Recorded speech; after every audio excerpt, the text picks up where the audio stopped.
It's up now. Yeah, sorry. So you guys have had a fair amount of adventures in and around the Red Larch area recently. And our last session, we left off, you had headed south down the Cairn Road a ways before branching off and heading for an area that one of the townsfolk uses to graze his sheep. And he has noticed the last time he was out there, a series of rock formations piled on top of a nearby hill looked like rock cairns that he hadn't seen there the last time he brought the sheep by, and so was concerned about heading back out there and asked you guys if you'd like to take a look on your travels. You set out, and about an hour and a half outside of town, you had a little bit of a confrontation with some will-o'-wisps that had popped out of the grass. You dealt with them fairly easily and made your way to where you could clearly see these 4 rock cairns on top of a hill. Some investigating and digging around, you uncovered 4 bodies. One appeared to be a dwarf in some sort of ornate or magisterial or some such robes. One appeared to be a guard with the markings of the town of Mirabar on them. One seemed to be wearing a strange robe or cloak topped with an abundance of different kinds of feathers as a mantle. And I believe the last one was a man dressed in armor that you had seen recently.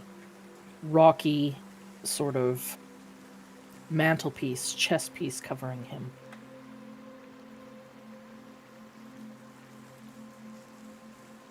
This you recognized from the man that you encountered down in the Tomb of Moving Stones, where some of the townsfolk refer to them as delvers being buried there.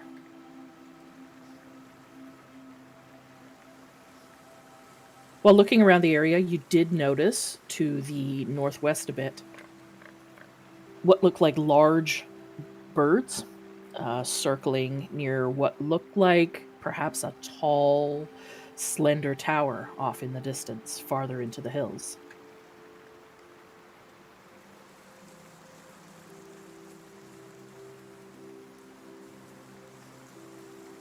You had decided that perhaps this was the next best place to look for answers. And that's where we'll pick up.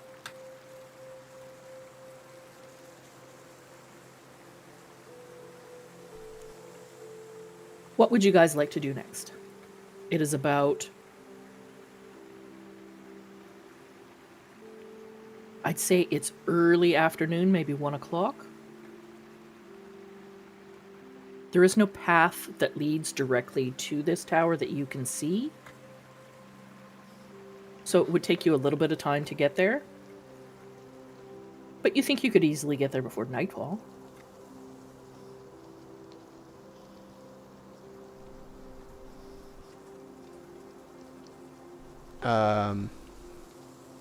I say we head there. There's no chance of us going there and then returning to town before nightfall, so we will be camping in the hills, I take it? Sure. Taladar just kind of looks around at others who may be better at survival than he is. He's kind of lost. Well, then perhaps if we'll be fine. No need to worry about them eyes in the hills. Well, if we arrive before nightfall, we could perhaps set camp a small distance away. Scout it out for the morning.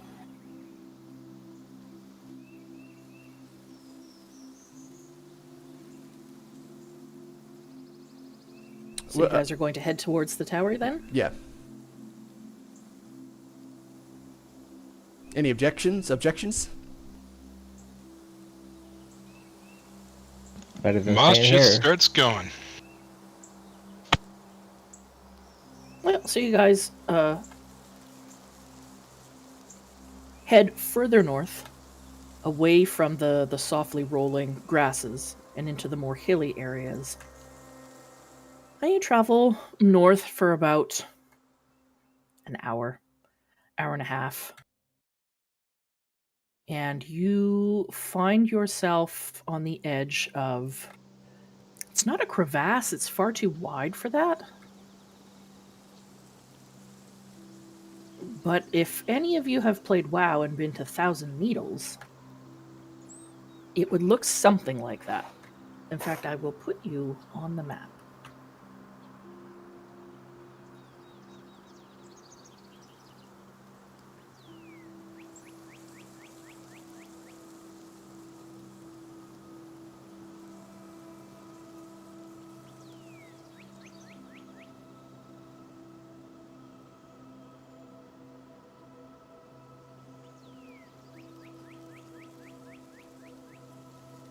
Yes, the Sighing Valley.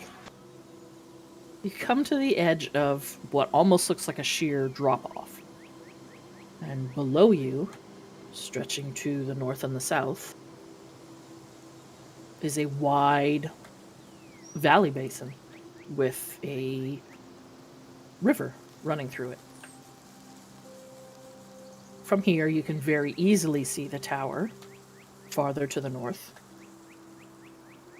with what is now definitely large birds circling it.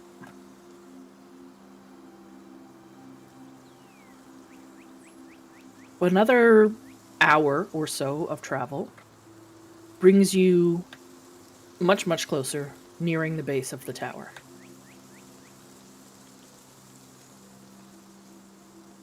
You can see that there is a drawbridge that is currently lowered across a deep chasm between the closest cliff edge and the base of what was a tall, rocky spire that this tower has been built on.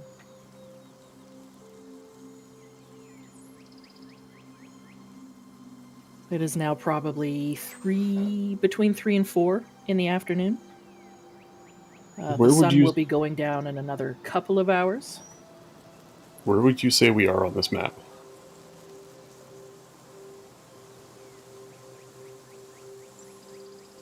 Like, if we approach from the south, are we in the valley, following the No, you the guys river, are up or... on the cliff. You haven't gone down. You're not down in the valley. Okay. The cliff on the west, or the cliff to the east? Got it. Yeah, you're on a little bit of a rise that looks down slightly towards a road that leads up to the tower.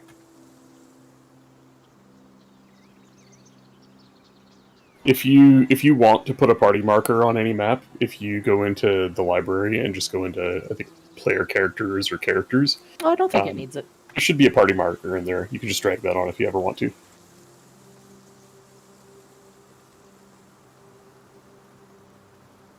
Yeah, the tower is now, less than 500 feet away.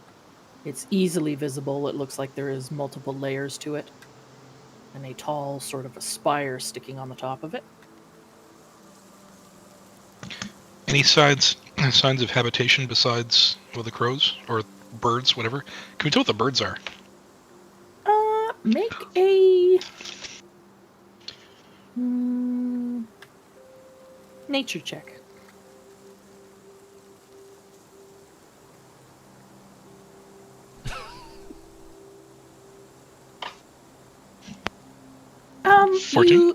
You've probably seen these before. The couple that you can see circling high above, they look like some sort of large vulture.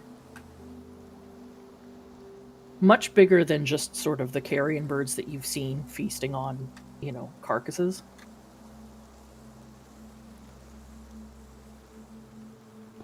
And are they hovering, I guess, around the tower? I don't know what to ask the question. Is there any signs of habitation of the tower? I mean, it looks like it's a well-maintained tower. It's not in disrepair. It has several large windows. I wouldn't say it looks opulent, but it looks like it's probably made of limestone, and the windows look like they're decorated or detailed in marble. What are you drawing? Lucid looks. Lucid. What? I'm not drawing anything. Well, that's your ink color. Mm-hmm. But yeah, it looks like it is most likely inhabited.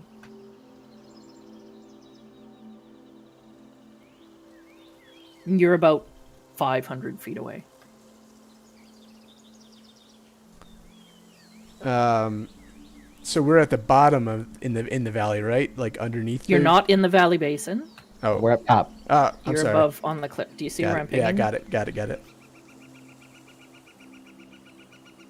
You can see from here that there is a drawbridge that leads across to the tower, and it is down.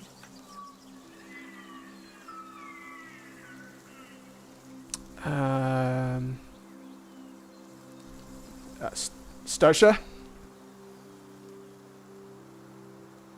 Mm-hmm. Yes. Would you be able to stealth up closer and take a look, see if there's anyone around? Probably. Do you want me to? You Or could Br- or attempt it. Moss? There's not a whole lot of coverage here. The area sort of is scrub brush, rocky. It's very rocky. I could make it all very stealthy. I don't think we all need to go. I was just thinking of a scout. Or Moss, can you turn into something to go investigate? I probably could. Deebs, I can't remember. Is your character from Waterdeep?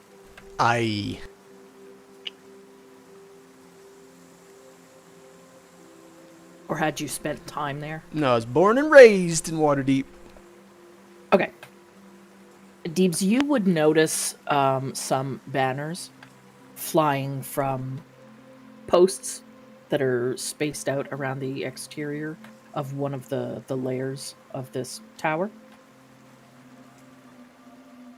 While you don't know the name, you do recognize the symbol on this banner as being a group that's based out of Waterdeep. They are all, or for the most part, knights of this order that have taken to flying mounts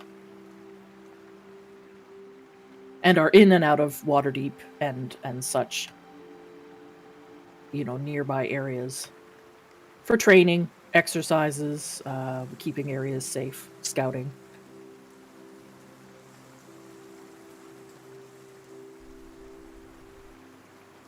Do I know what they're called? You wouldn't know what they're called. You just recognize the banner, and you know that it's related to this group of mounted knights. The Air Force? Yeah, the Air Force. Okay. I relay that information to the party.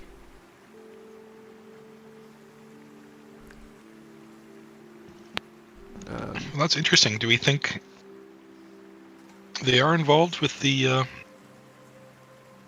disturbance to the south? I would hope that these knights would not be involved, but Maybe they have some information. that's true. The vultures are very ominous, though. That's true. Yeah, Are they you big can't- enough? Are they big enough that they could be their actual mounts?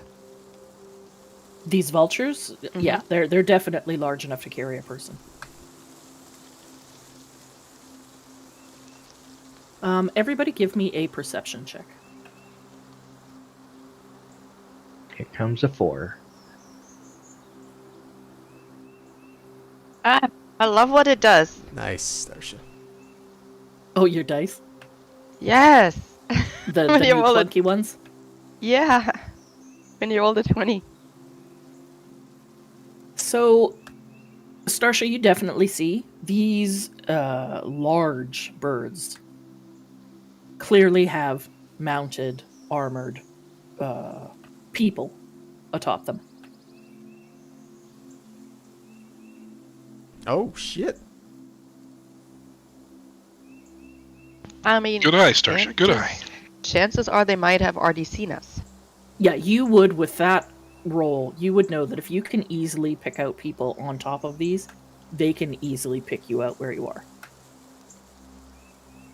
So you would think that any attempt of stealth would be pointless at this point.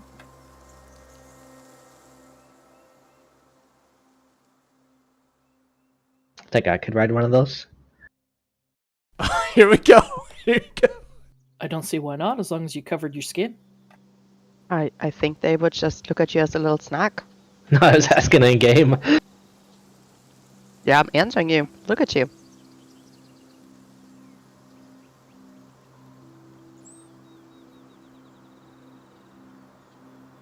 What would you guys like to do?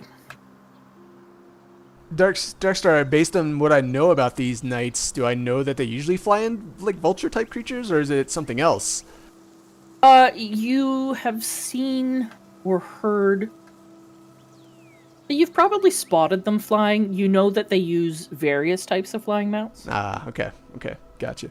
I don't know that you've ever actually seen them flying on anything. You know that they do. Okay.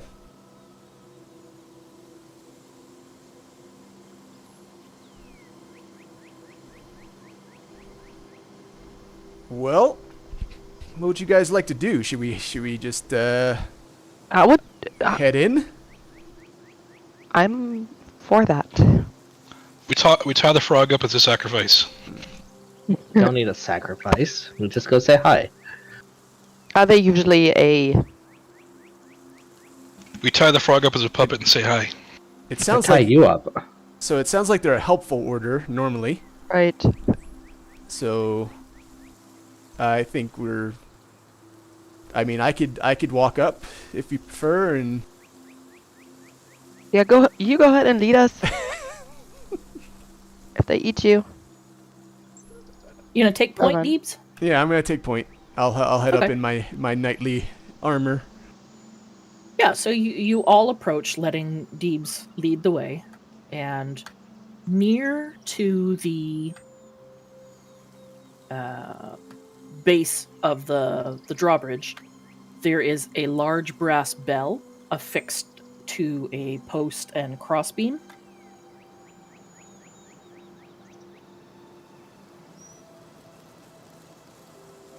You would imagine that this is used to signal that there's somebody arriving at the tower, and for them to lower the bridge if it's not already lowered. Well, let's ring the doorbell. Oh, the bridge is already down though, right? The bridge is already down. You could go right up to the doors if you wanted to. Or I you could really stand should on ring the other side. bell Yeah. anyway to just announce that we're here and not just Yeah. banging on the door.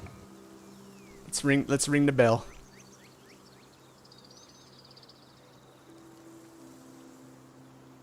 So you guys all approach, and you give the bell a good couple of rings. And after a very short time, a window opens in the side of where the drawbridge would raise to. And a face peeks out. Ho there! Visitors, what can I do for you?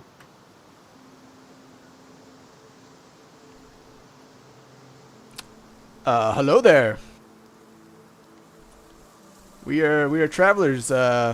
We just came to investigate this tower. And I recognize it as the order that I've seen in Waterdeep. At least the banners. I recognize the banners.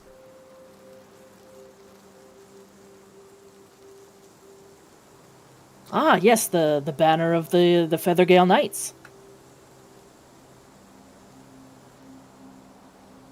But pardon my rudeness, let me get the door for you. And the window shuts. And after a minute, you hear the loud creaking as one of these tall, 12-foot high doors, it's a set of double doors, opens, and out steps a knight.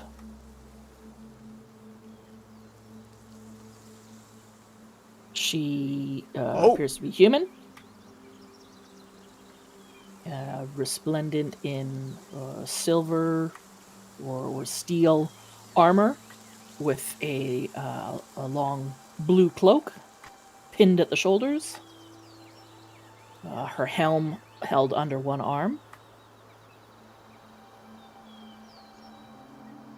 Yes, welcome to Feathergale Spire. To what do we owe the pleasure?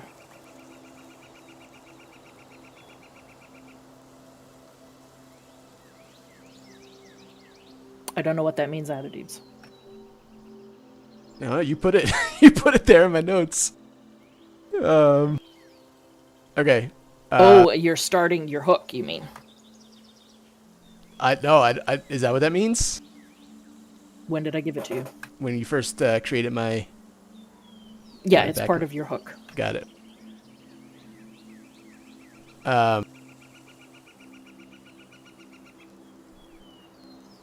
Relating to the woman that you're looking for. Got it. Okay. Sorry. Can you repeat what she just said? She said, "What? It's a pleasure to make your acquaintance. What brings you out here?" Well met, milady. I bow.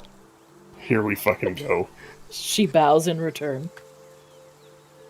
My compadres and I came to investigate the tower. Like I said, that we encountered some cairns Karen's. a little further down with some members of the Mirabar group, and we just came to investigate to see if you were aware, or we want to see if maybe something happened here. Or are you Yes, aware of word- this? Word had reached us of the Mirabar delegation going missing. We weren't expecting anyone from the delegation here, but we do know of strange occurrences that have been happening in the Desserin Valley. Most notably, members of a bunch of Earth cultists, I believe, causing no end of trouble in the area.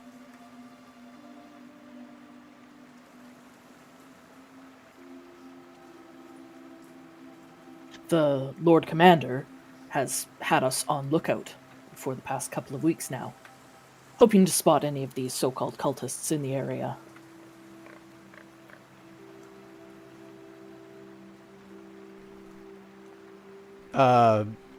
We have actually encountered some occultists in the town of Red Larch.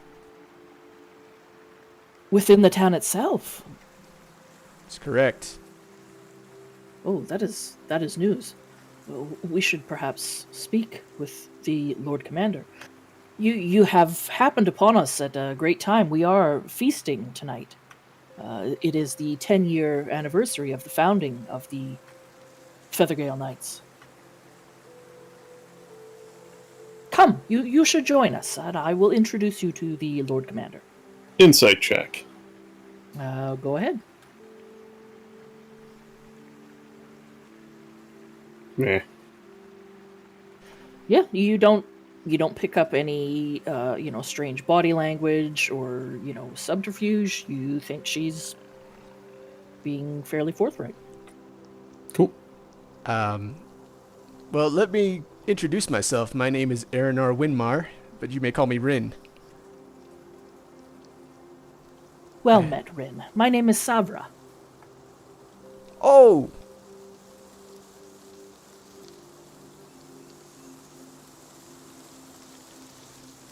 Savra Bellabranta? Yes. How do you know my name?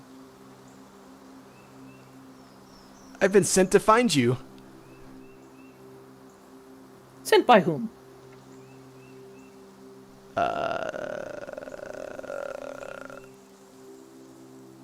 My order, sorry. Checkmates? My order has sent me to find you. I'm the order of the Gauntlet, right? Or no, that's what I'm going to join. Yes. Oh, That's that's who you're looking for. Yes. Okay, yes. My order sent me to find you. I've been asked to Well, retrieve you. Retrieve? Oh, no, that That would not be necessary. I'm quite happy here with the knights.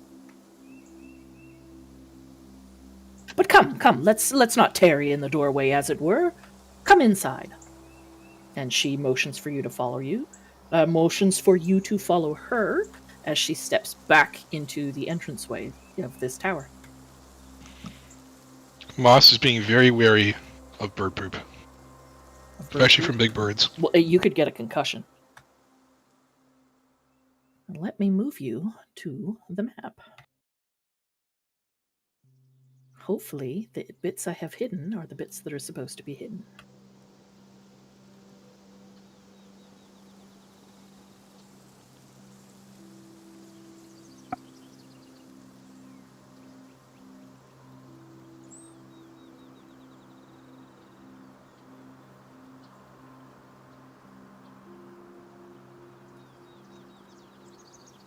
Found it.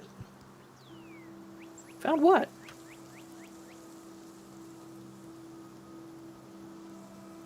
There it is. It's. Oh my god, There Lucid. it You're goes. imagining Peni.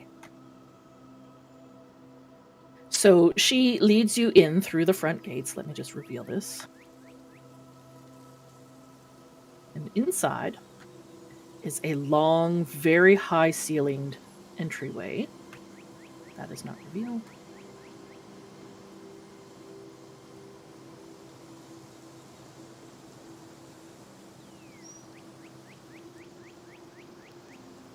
Is the area hidden to you guys? Yep. Yes. Mm-hmm. There we go. It is a large entryway with very, very high ceilings.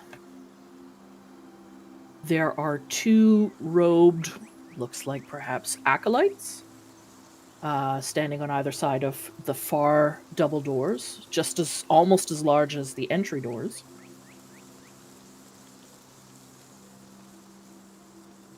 This hall is about 30 feet long. It's all made of white stone with marble detailing and marble floors. Above, there is a large eagle, it looks like, carved from massive timber that hangs from the far side of the ceiling by a couple of strong chains. And it looks like the slender sort of wings are made of some sort of metal or steel, and they sort of sweep close to its side. The head also appears to be fashioned of this metal, steel, you assume.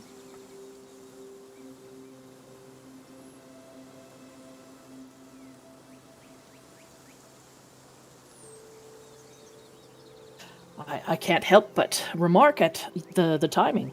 We have been deep in preparations for the past couple of days for the feast that we are going to have tonight, to commemorate the founding of the Feathergale Society.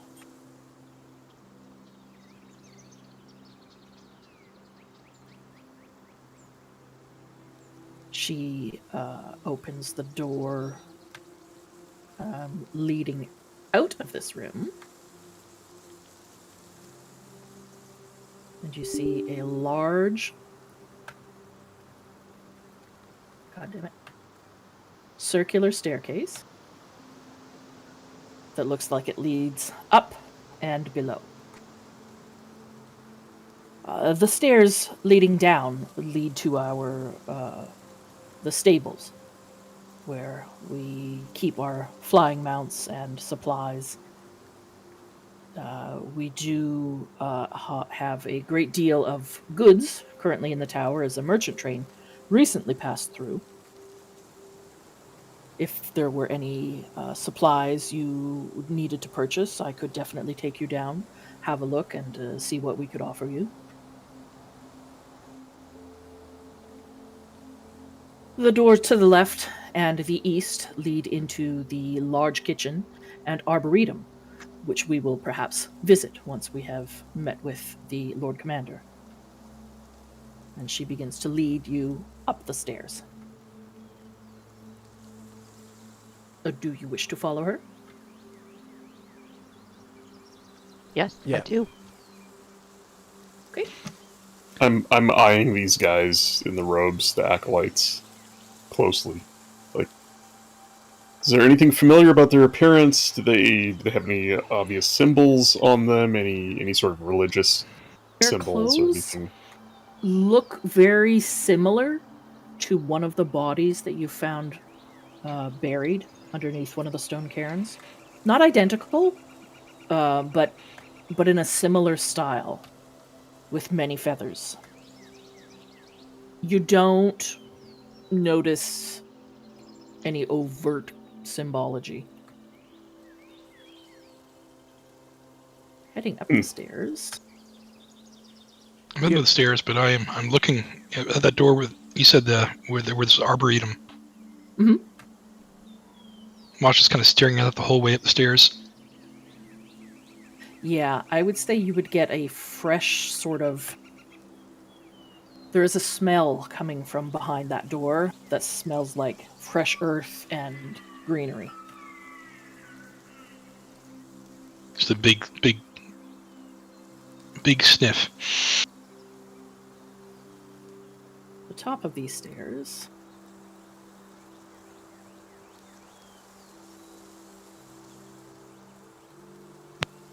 lead to another set of very tall, wide double doors. She says, here we are. This is where we will be feasting this evening. And she opens the doors to reveal the following.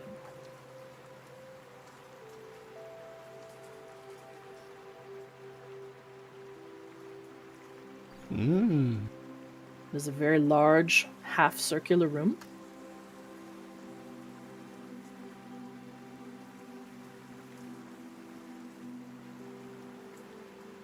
This is our great hall, and as you can see, we are preparing for the large feast tonight here.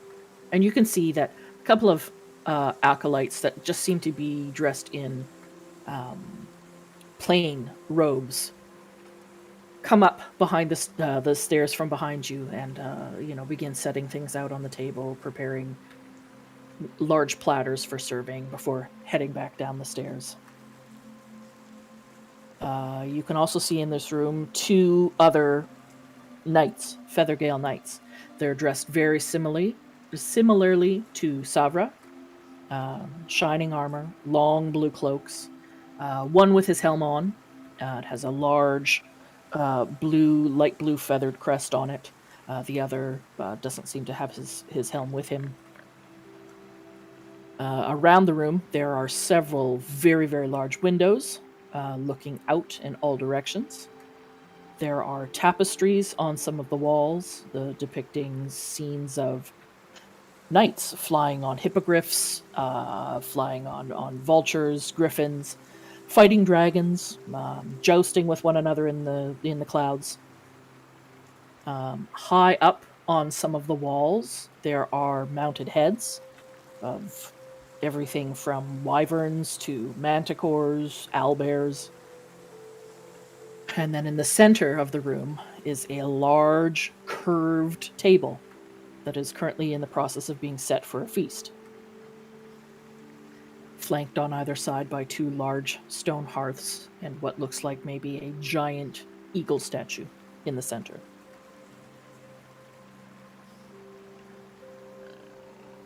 I do hope that you will be able to join us this evening. It does look like the kitchen has been very, very hard at work, and we are very much looking forward to it. How many people are here? At any given time, there are typically 8 to 10 knights, a handful of acolytes, some other members of society that have chosen not to. Only the knights typically ride flying mounts, but others do work within the society. They are also here. I would say on any given day there are between 15 and 20 people here in the tower.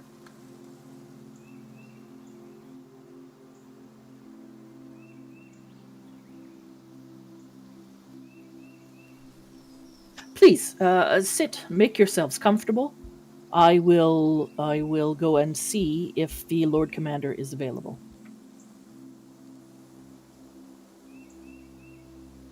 And she heads back through the doors and presumably up the stairs farther. She just left us here on our own. No, there's 2 knights in this room.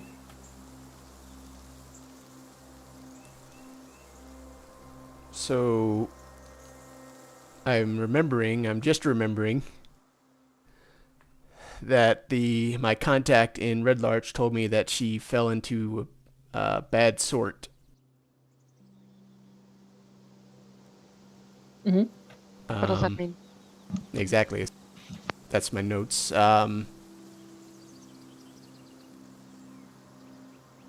Yeah, the people who had asked you to look into the situation believe that she had fell in with a bad crowd. Got it. Okay.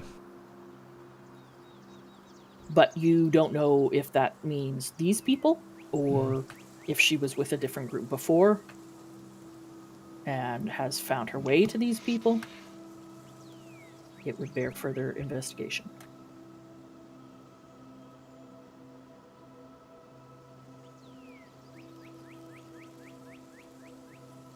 So what you can see, it is this large gathering chamber is fully half of this level of the tower, and then a smaller circle looks to have several doors in it that lead to other chambers. The 2 knights in the room nod at you pleasantly and continue either conversing or looking out the windows. They don't seem to be on duty per se.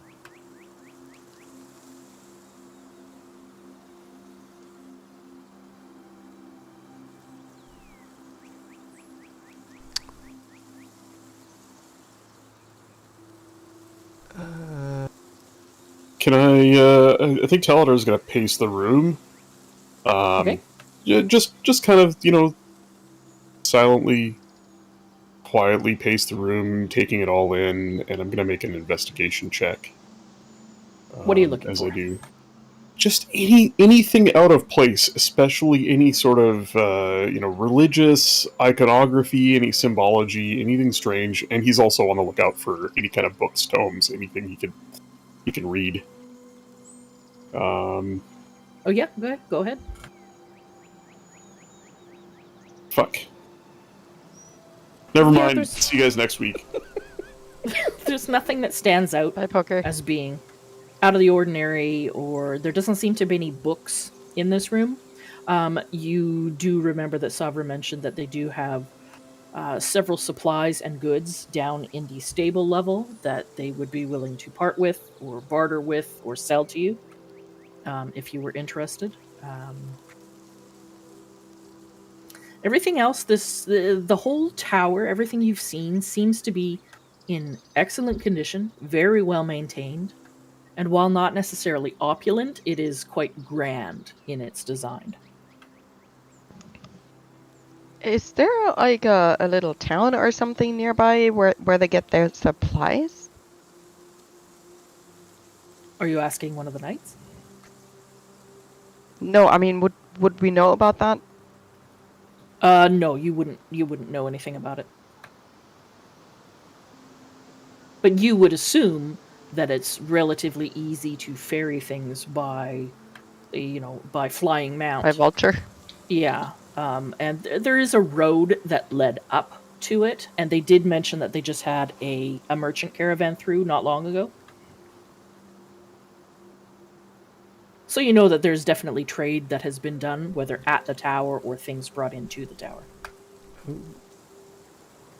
Wonder if that was the Mirabar caravan.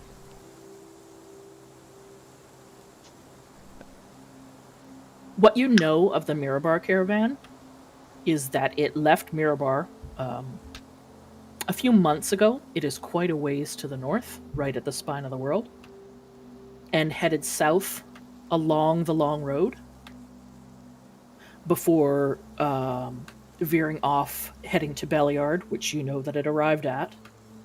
Its next destination that you know of was to an order of knights to return a fallen knight who had fallen up near the spine of the world, and that they never made it there.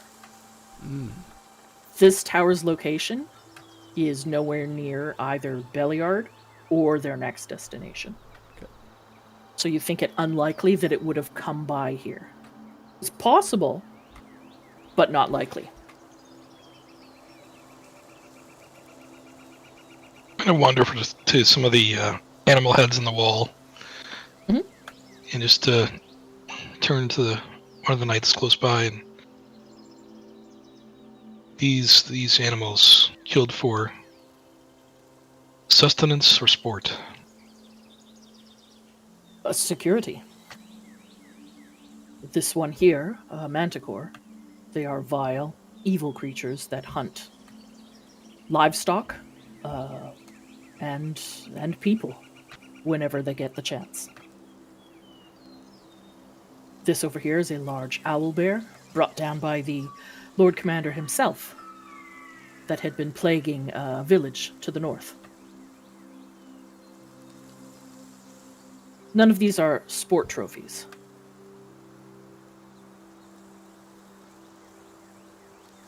Mosh just kind of nods. And every creature has the right to defend themselves. Of course, and that is why we have taken down manticores, griffins, owlbears, and the like, for the security of people in the nearby area. I'm going to assume Moss has never seen an owlbear or a manticore before and just grabs a notebook out and starts taking notes. I wouldn't think so. He might have seen griffins. I wouldn't think a manticore. It's possible. He's probably read about owlbears. They're not rare. I don't know that he would have seen one, though. So many notes. So many notes. After a few minutes, Savra comes back down the stairs and through the doors. Yes, the Lord Commander is above, and he would be happy to meet with you. If you'll just follow me up to the roof. All right. Do you have a Head up picture the of Savra? Watch your eyes, Deebs. Do I have a picture of Savra? Don't spend too much time on it. Deebs is trying to get that upskirt view. He doesn't care what she looks like.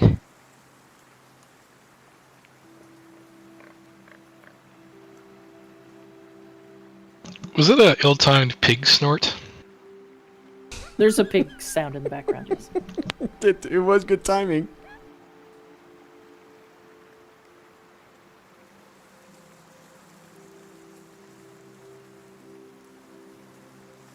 Oh, damn. Oh, shit.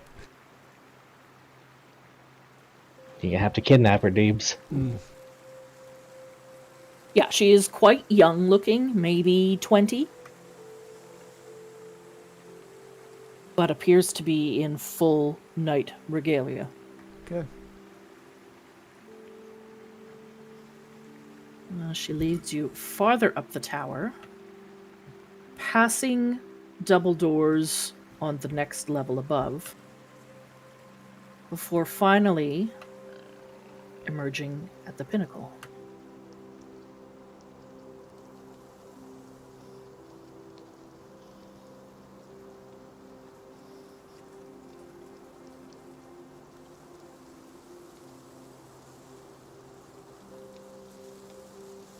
Should be able to see everything.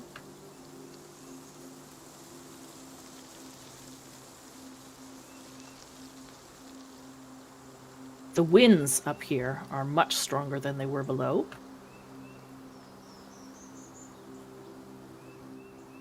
And circling not too far above, you can very clearly see now two large vultures with mounted knights on their backs.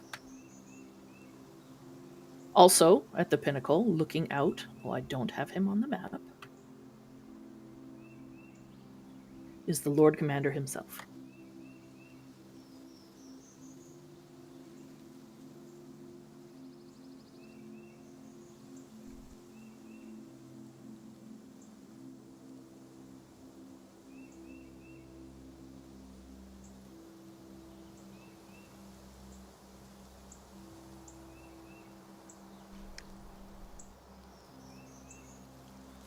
There is an older looking knight in resplendent armor. It's much fancier than the other knights you've seen.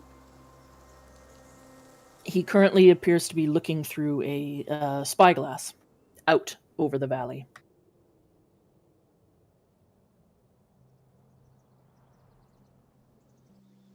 He's currently looks like to the west, maybe in the direction of Red Larch. Savra steps up to the Lord Commander, says, I have brought our visitors. Ah, yes, welcome to Feathergale Spire, retreat of the Feathergale Society. I am Thurl Maroska, the Lord Commander. Can you say that name again? Thurl, Thurl, Maroska, Merosska.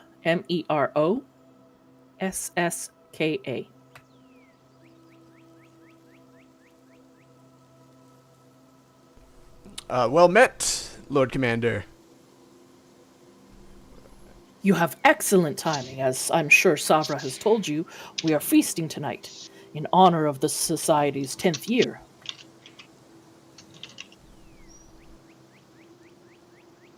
Ah, a Knight of Tyr, I see. He's sort of indicating towards your holy symbol. I've actually been sent by my order to retrieve Savra. Retrieve? And by coincidence, she happens to be here. Yes, I was sent by her family. Oh, Savra, is this true? Look, they, I'm sure they're very worried about me. I have tried explaining to them that I am happy where I am, happy in my new station.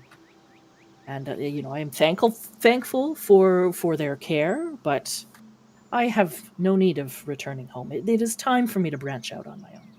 No, I am quite happy here with the Knights. You seem like a very capable woman. Well, thank you.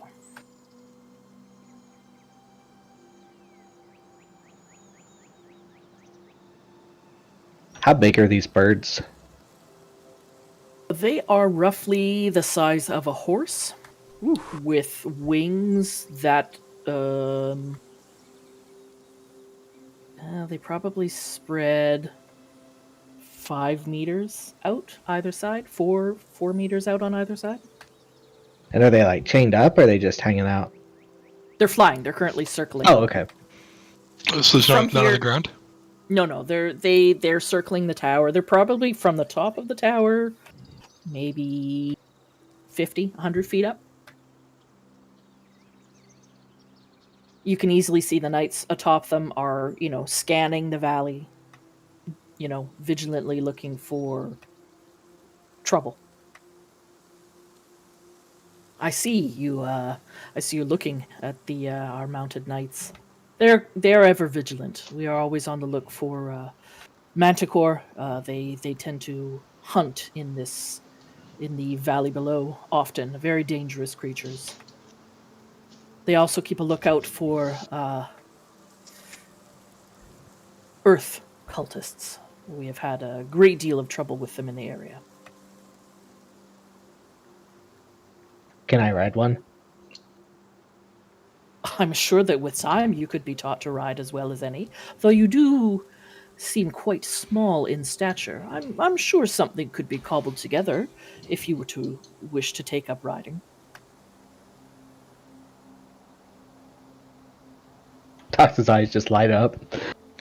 Moss has, again, his notebook out, pen out in one hand, magnifying glass in the other, trying to simultaneously take notes and stare up them through the magnifying glass. If you wish to see them closer, we do have several mounts stabled below.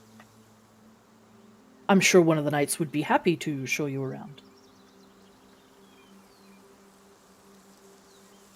Taladar is pacing the very edge of the platform, trying to get a feel for how far one can see either from the top of this tower, or if they were maybe 100 or so feet in the air, mounted, flying above the tower. You can see really, really far. Well, then he'll just ask. Cutting to the chase. I noticed you could see far from here. Farther still, were you in flight? We seek a Yes. missing delegation from Mirabar. Ah, yes. Anything we had you or heard your about knights have this. seen? From here, no. Unfortunately, we cannot see quite that far. But I have heard of this missing delegation. What of a battle to the south? We did see smoke rising to the south a few days back. And we have had skirmishes occasionally with gnolls in the area and these damned earth cultists as well.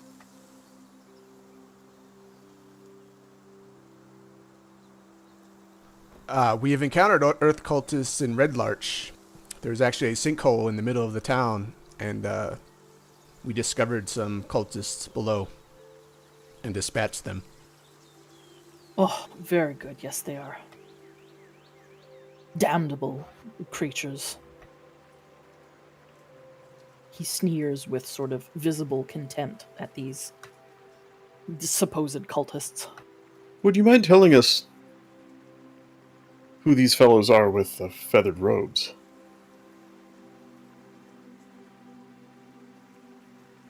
Oh, the acolytes downstairs? Mm-hmm. Yes, they are new members of our order. Not yet knights. They are currently in training. I see.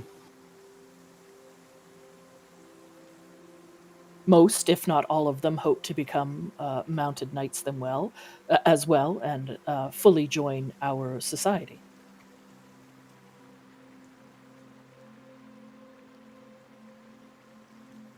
You see, we found one in similar attire with an odd symbol on them under a stone cairn to the south, near where that battle happened. Oh, yes, we have had a few members go missing in some of these skirmishes over the past few weeks. Perhaps you could give detailed directions, and I will send a squadron out to recover the body. Perhaps. We of the Feathergale Society, of course, do not bury our dead beneath the earth.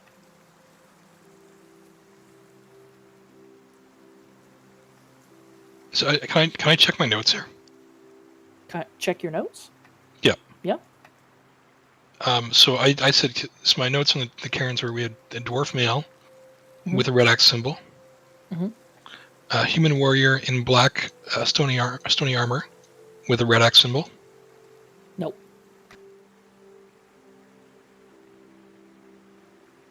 Human warrior in black stony armor did not have red axe symbol. Correct. Was he the one with the stick or with the two symbols? The triangle stick or... Yes, triangle with the stick in the middle. Thank you, Poker. I'm not sure if that's right. That's kind of what I... Yeah, Got. the dwarf was in... He looked like he was a merchant or something like that. Well-dressed robes. Definitely from Mirabar, had Mirabar symbology. There was a warrior dressed in black with a red axe. You know that is the symbol of Mirabar's military. There was a human in the same sort of stony armor that you had seen on the guy that you encountered in the Tomb of Moving Stones, with that triangle with the stick in the middle of it. And then the last one was a taller human with, well, you think it was human, with whitish robes with lots of black and dark feathers at the shoulders. And do the feathers on these acolytes look the same? They look similar, yes. They don't look like they're the ones that you saw in the entry hall don't look like this so-called priest that you found in the cairn, but they're similar. You know, they're sort of the same style. You didn't see any symbols on the acolytes in the tower, though. Although, well, you didn't have a close look. Okay, thank you.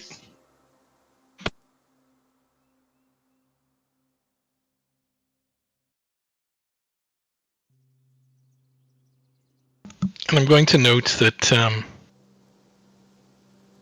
while Talador is over by the side, Moss kind of looks at him intensely for a little bit, and then shakes his head. No one else knowing the intrusive thoughts. I could do this now. I could push him over. You'd fall like a stone.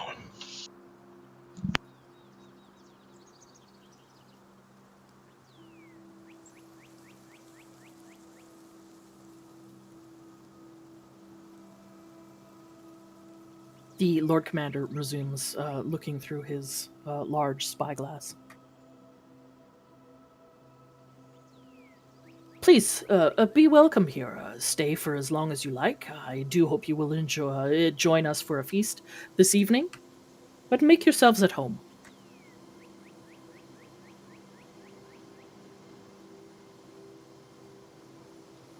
Thank you, Lord Commander.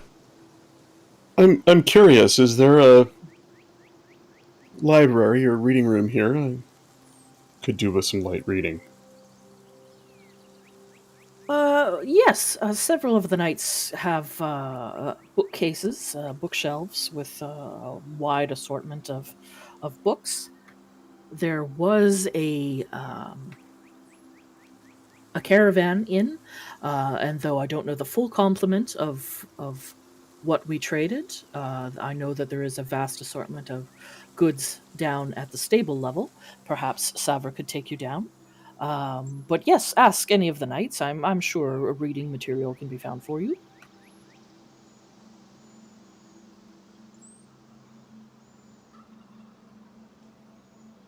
Talador, I'll just nod.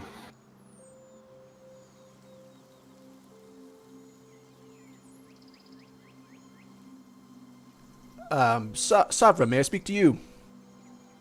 Of course. She steps over to where you are. Your family, of course, is very worried about you, and I'm just curious what made you want to leave. You have the look of Waterdeep about you. You know what the nobility there can be like. Insufferable, restrictive. I wished to fly free. And so I have. I see. I am well aware of the noble houses.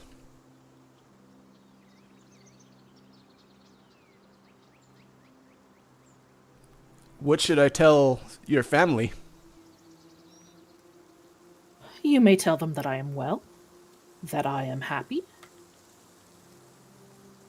and that I have found my calling in life.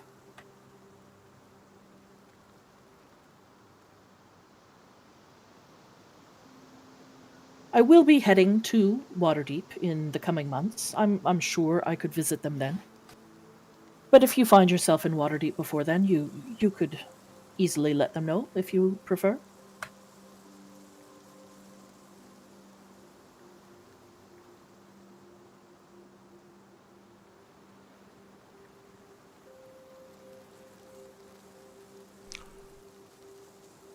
I will do just that.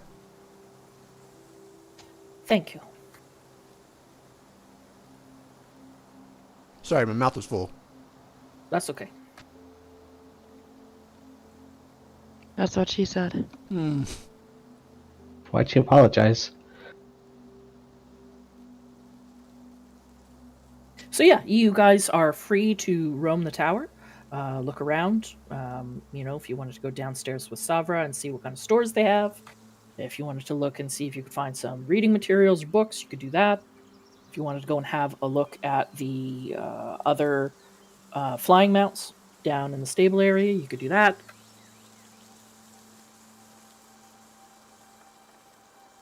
I would go downstairs to check out the shop area or their goods. Okay.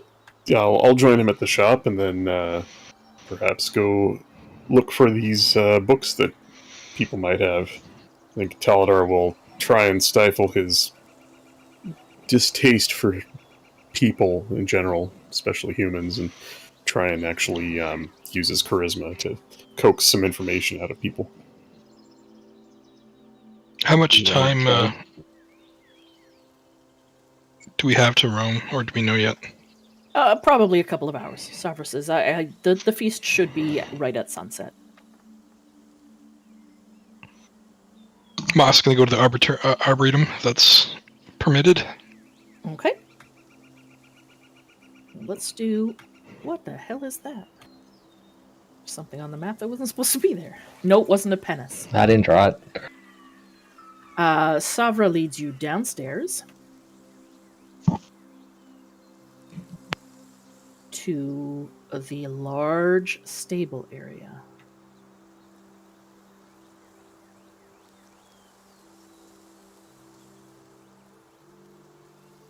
Let me just uncover that.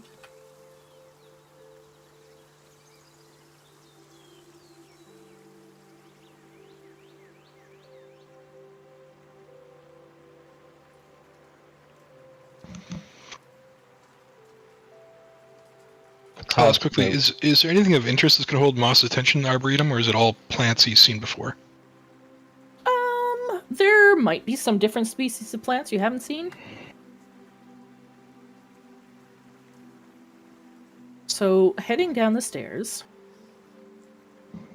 the smell of fresh hay and livestock hits your noses. It's not unpleasant. It's not like horses and cattle, but it has a very definite livestock smell.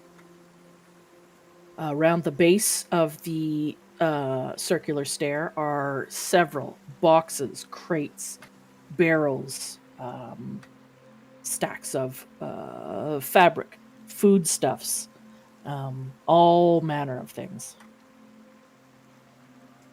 In one corner, if there were a corner in this rounded room, there is an area where they keep fresh harness, riding crops, saddles. There seems to be one hanging in each stall. There are large, sturdy doors on each of these stalls. And within, most of them appear occupied.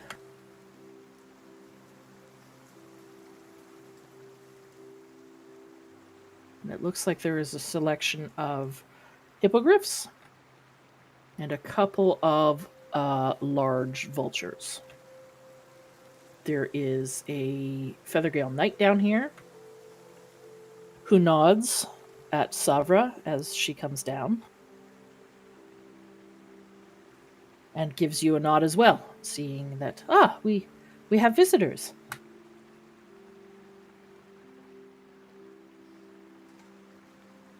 And Savra explains, this is where we keep our mounts fed, watered, and stalled.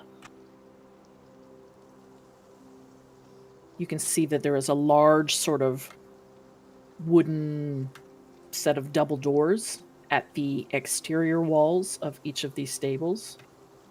And you assume that this is how they enter and exit the tower.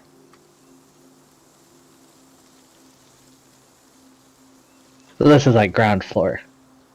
Yes, this is the very bottom of the tower. It is not, it's still sitting on a rock pillar that is probably 300 feet up from the basin of the valley. Okay, that's what I was wondering. So this this isn't is- like the basin. This is still No, up in the air. It's still sitting on top of a rock the top of this, like where you can see the rocky exterior of the tower, I'm pointing to it like you can see, is about 300 to 400 feet above the valley floor. Okay.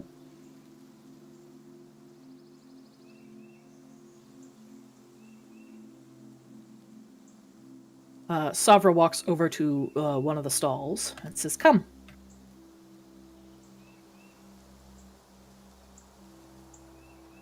She indicates beyond this This is my favorite mount. Pixie. And a large hippogriff head swings up to look at her and warily look at you. Pixie, behave now. Hippogriffs are not very friendly with strangers until they have been introduced. They are highly intelligent. Come, hold out your hand, she says to Tox. No, you don't want to touch my hand. No, just hold it out. All right. You hold out your hand, and the hippogriff walks over, puts its head over the edge of the gate, and gives a sniff. You can see as it turns its head slightly and eyes you. There is definitely intelligence in those eyes.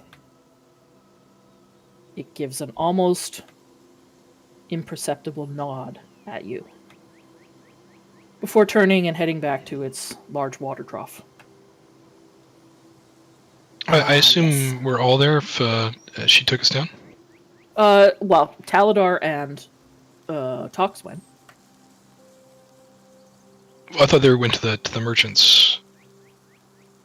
I didn't say there was a merchant. I just said that this is where they keep the stores downstairs, that they'd be willing to trade or sell with you. Ah, okay, got it. I thought you were I going would- to the Arboretum. I was, but yeah, that's okay. It's fine. I would like to see if there are any books that might have symbols in them that would explain some of the symbols on my map. Are you asking Savra about it? Or the knight down here? Sure.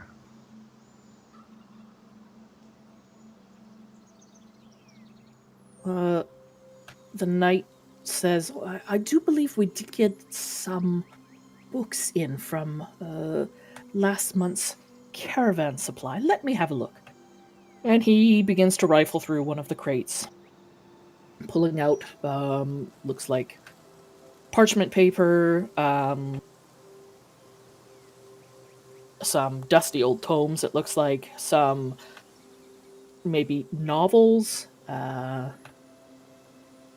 couple of scroll cases, a handful of rolled up parchments, perhaps scrolls. Oh, Feel free to have a look through the books here and see if there's anything that you might find to your liking. Thank you. I appreciate that. And roll me an investigation check. can I do the same? Yes, of course. Those scrolls are of interest. Starts you with a 9. You find several books that look like they're just reading material, novels, fairy tales, bedtime stories, a few religious texts, mainly about Tyr, regarding Tyr or Helm. Some history of Waterdeep, books on the history of Waterdeep and some of its noble houses, but nothing that you see regarding any of the symbols that you know to be on your map. Taladar, with a 16, there are you're looking for spell scrolls specifically? Yeah, anything I can consume, absorb about the arcane. Also, anything interesting about cults, local religion, anything that might apply to the stuff we've been dealing with and are looking into. I would say with your roll, you find all the same things that Starsha did, as well as what looks to be spell scrolls. There are, looks like 5 total. Damn. Various books on religion, You find a book about the founding of the Feathergale Society.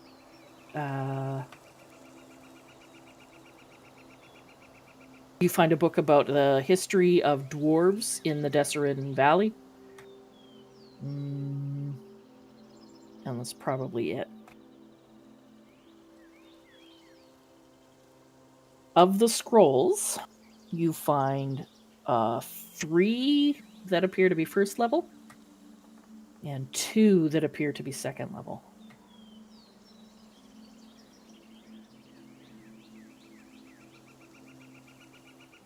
Yeah, I mean, if there's time, I'd like to take the time to, figure out what they are.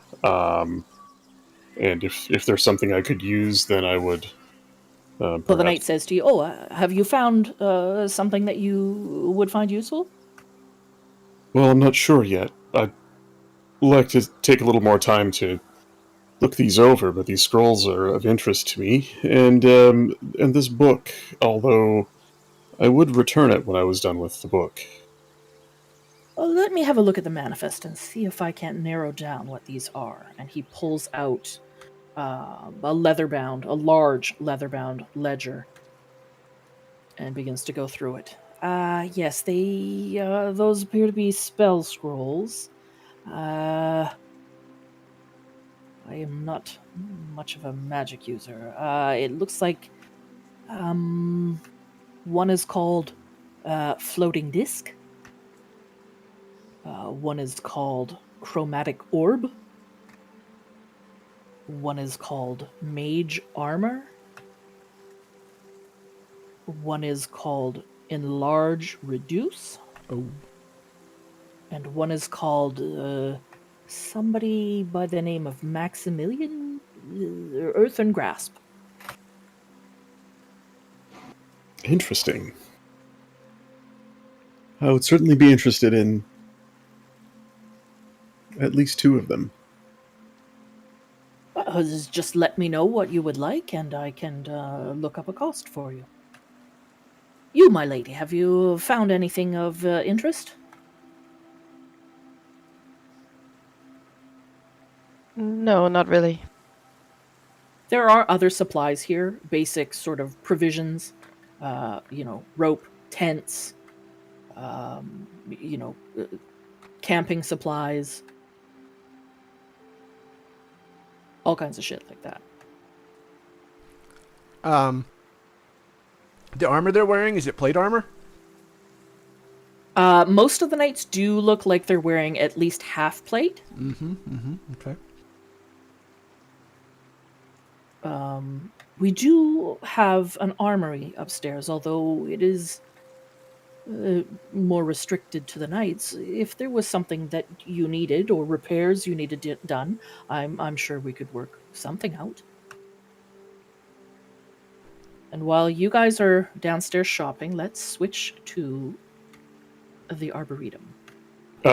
Is it okay if we defer the spell scroll buying to, we could do it offline after the session, if that helps? I mean, if you wanted to buy something now, you could. I probably wouldn't use anything that I bought, in this session, so if it's of no consequence, we can just talk about it afterwards. Is that okay? Yeah, just make a note of it, or I won't remember. Yep, I've already written them down. Okay.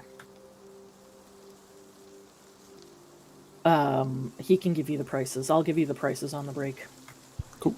We'll go to the Arboretum, where Moss is.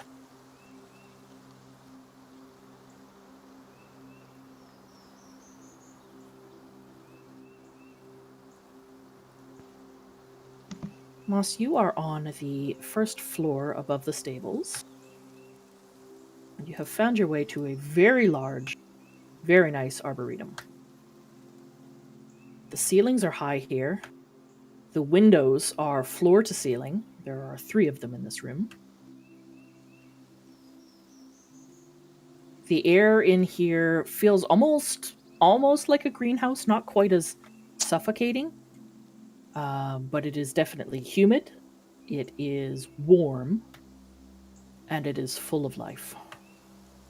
Now, there look to be 3 acolytes at work in here, as well as An individual dressed in the same colors as the knights, and some of the acolytes you've seen, does seem to have some feather motifs in his jewelry, but seems to be dressed more like a monk.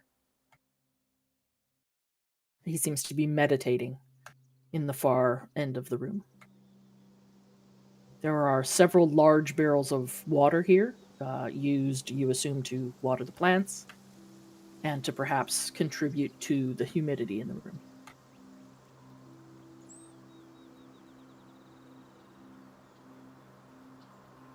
I'm just gonna wander around, looking for anything of interest to Moss. Anything new he hasn't seen before. I mean, there are several different plants in here. Some look like they are herbs or vegetables for use in, the kitchen, which, judging by the smell, is coming from the north door away in the arboretum. Several potted plants, some hanging from the ceiling in the center of the room. Various sort of bushes, and it looks like a couple of small trees, done perhaps like bonsai style. Most of the things you recognize in here, maybe some of the herbs are new to you.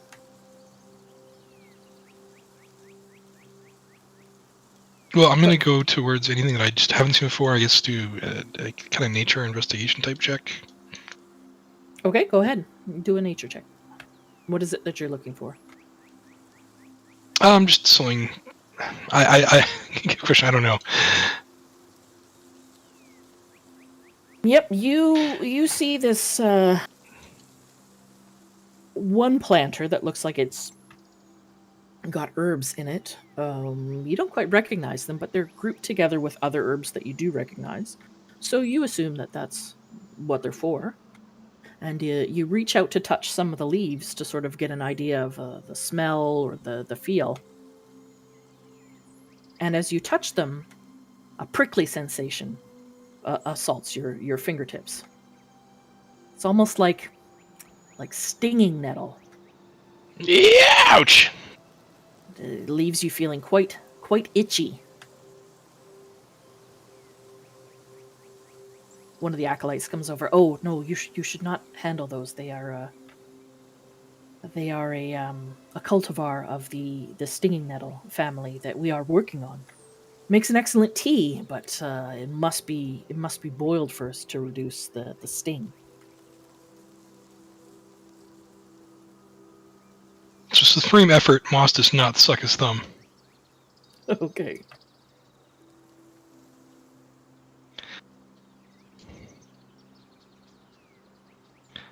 Well, I don't really have any, unless there's something that attracts Moss's eye. I'm just gonna wander around for 3 hours. Yeah, you can wander around. You can wander around this floor. Maybe I'll start talking to one of the acolytes a little bit and how they grow and just a small conversation. Yeah, Wisdom between. You strike up a conversation with them, and you learn that while they do grow a very small selection of their own herbs and vegetables, most of the stuff in the tower they trade for.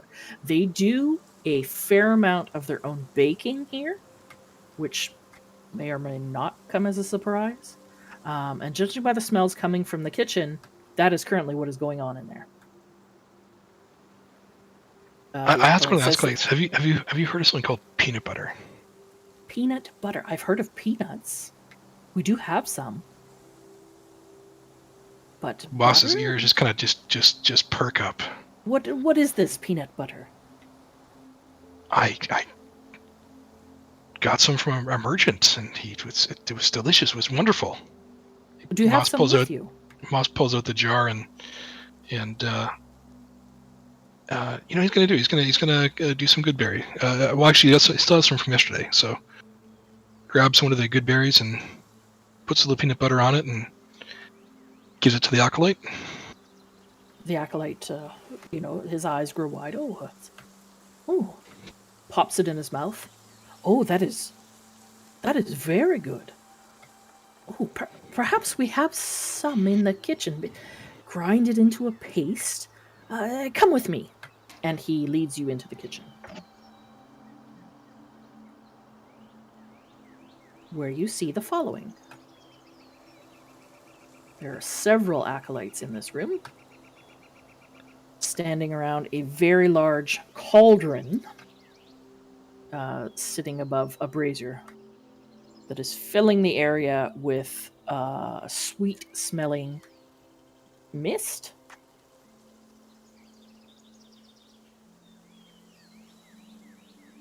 They all seem to be taking deep breaths from this mist.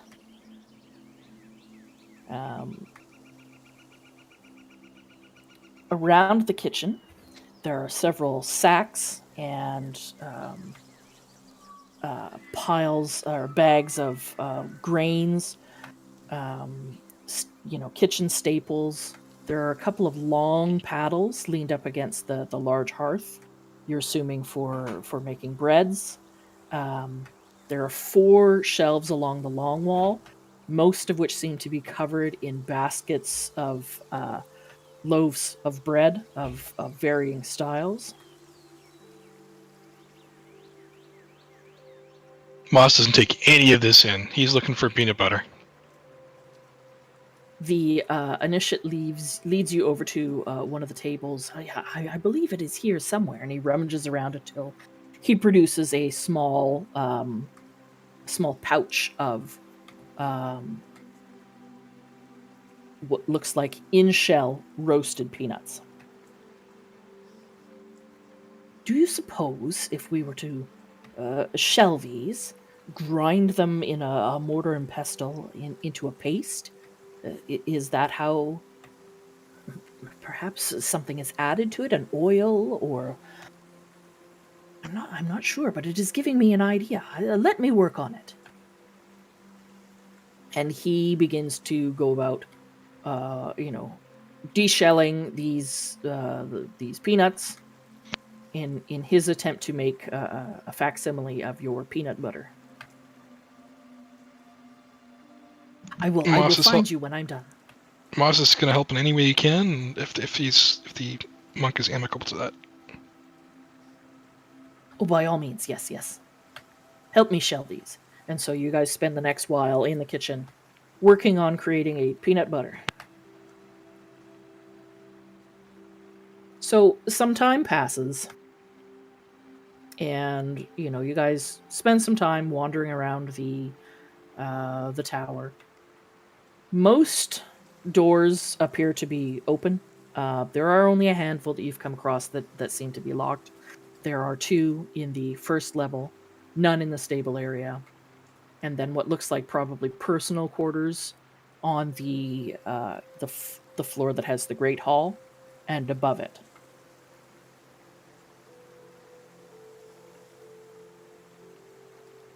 Can I lockpick the doors on the first level?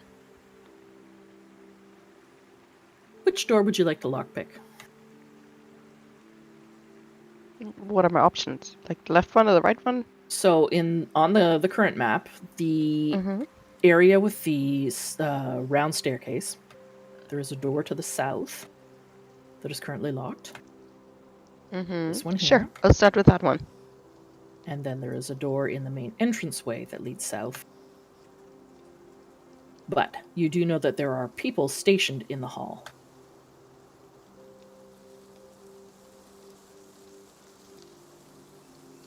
So you'd like to pick the one in the central staircase chamber to the south. Okay. And you have proficiency in lockpicks, yes? Maybe. I believe you do.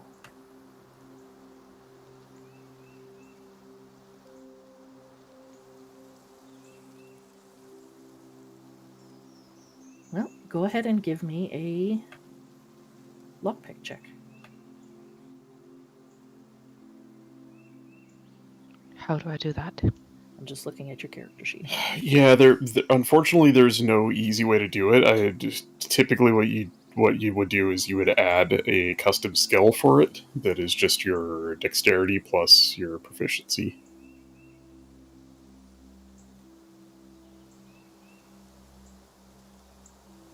I can't remember how you calculate proficiency with lockpicks. Well, it's your proficiency is just your proficiency. It's up at the top, right in the middle. But if Starsha has sleight of hand, proficiency in sleight of hand, that would suffice. Strength is stealth is also Dex plus proficiency. So like any dexterity based skill check that she has proficiency in, she could just use that instead. Mechanically, it's the same thing. Yeah, it's weird that there's no actual check for lockpicking. Yeah. All of the tools are like that. The DM kind of has to just request a roll, of some ability check, either with or without proficiency. Okay, so I guess just give me a sleight of hand. Just roll dex. I don't know how else to calculate it. Roll dex and add +2 for proficiency. Yeah. Okay. Oh, damn!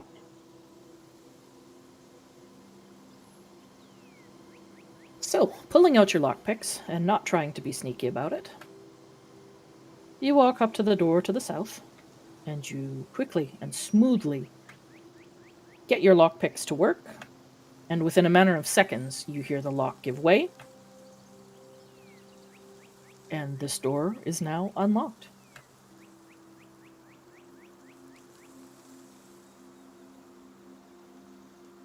All right, I'll slide right in. You open the door and reveal the following. This looks like it is a room for the initiates, the acolytes. It's very Spartan. 4 sets of bunk beds and a couple of small chests tucked away underneath each of these 4 bunk beds. There is what looks like an acolyte sleeping on one of the lower bunks, as well as one wide awake in the middle of getting dressed, who is staring wide-eyed at you as you have walked in. Can I help you? Oh, I'm sorry. I was looking for the facilities. Well, yes, no, it's down in the stable level. Thank you. And he I'll, goes to the door walk and out slams it. Close the door.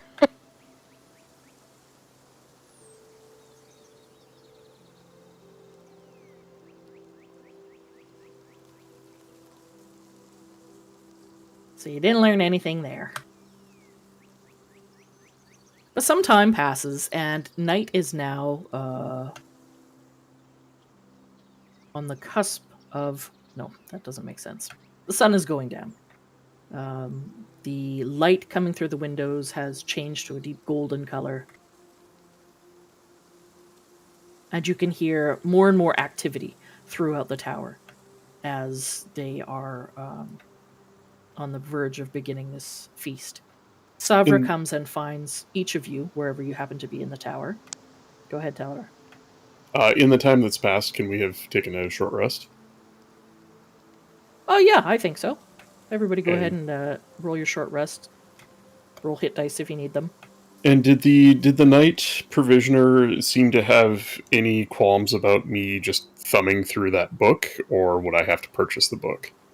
No, he doesn't seem to have an issue. If you're just going to stay there and read it, he has no issue. Yeah, I'm literally just going to sit down on one of the crates and just read through it after we make our transaction. So let me know what kind of check you want me to make. I'm basically thumbing through the book, looking to see if there's any sketches or descriptions of anything the initiates of this knight's order wear. I'm trying to see if these robes with the feathers that they wear are actually legit, or if it's something else.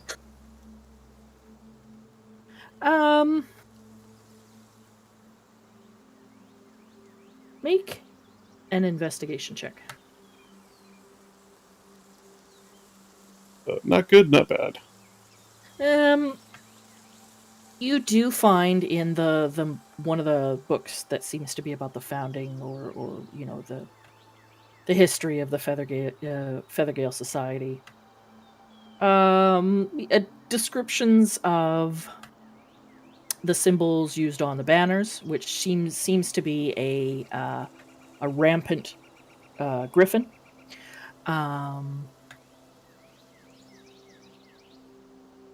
Some of the descriptions of clothing that's worn is adorned with feathers.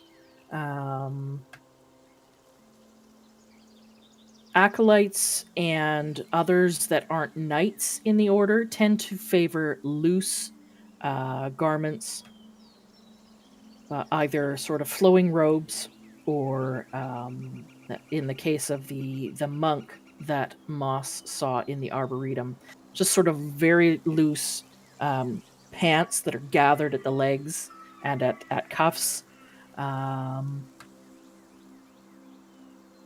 No symbology that you notice, other than the depiction of the rampant griffin. There's a lot of sort of eagle motifs, feather motifs, but no other overt symbol that you notice. Okay.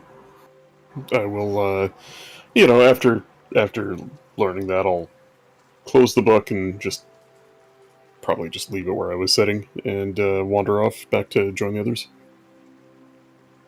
Did you want to purchase any scrolls? I just don't want to take everybody's time doing it. No, he would just tell you that the two, the first level scrolls are all 55 gold, and the two second level spells are 200 gold each. Okay, thank you. So Savra begins to gather you all up from your various locations. Moss, she comes to you in the kitchen and says, we will be beginning our feast soon if you'd like to come up. Did we finish the peanut butter? Yes, you guys have cobbled together. It is not as smooth or creamy as what you purchased off that merchant or what you got from him. It is a reasonable facsimile. It's mostly smooth. It's a little gritty. I wouldn't say it's like chunky peanut butter. It's more like it's gritty peanut butter. Okay. Before we did the short rest, I was gonna cast another good berry. Okay. Can good berries be anything, or do they have to be like a berry? No, they're a berry. So it couldn't be like an apple. No, they're a very specific type of berry. Okay. Well, in any case, 10 more good berry before the short rest, so that Moss now has 19 you can give out. The other ones haven't disappeared yet? No, they were from last night. Okay. So you all begin to gather back up in the Great Hall.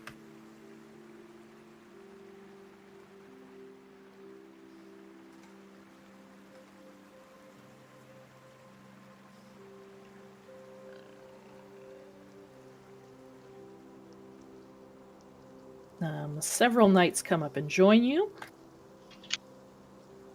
That is the wrong tool.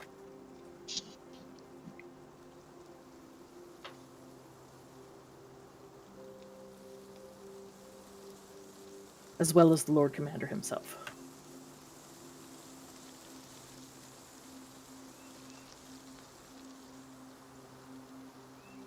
Let me just grab him.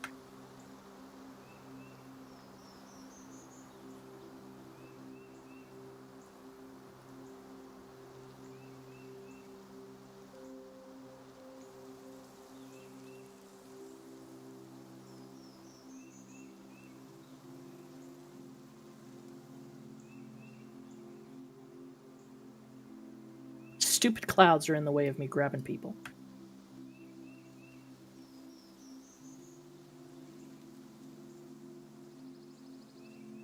Put them on the map later? I just whipped them up real quick, so I couldn't.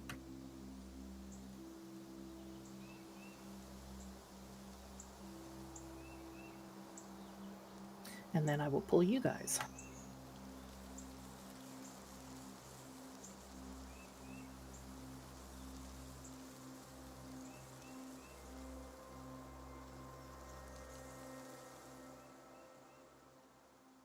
Why are you guys not showing up?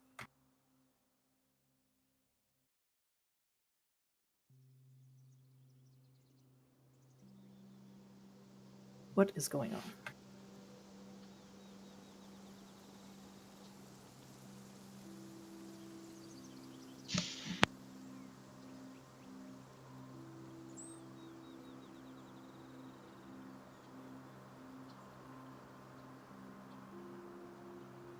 There we go. Ah, I fell off. Oh, woo.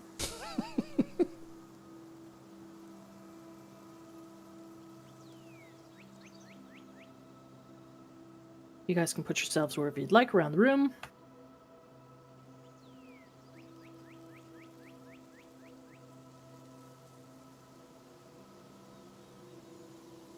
You were joined by several other of the knights.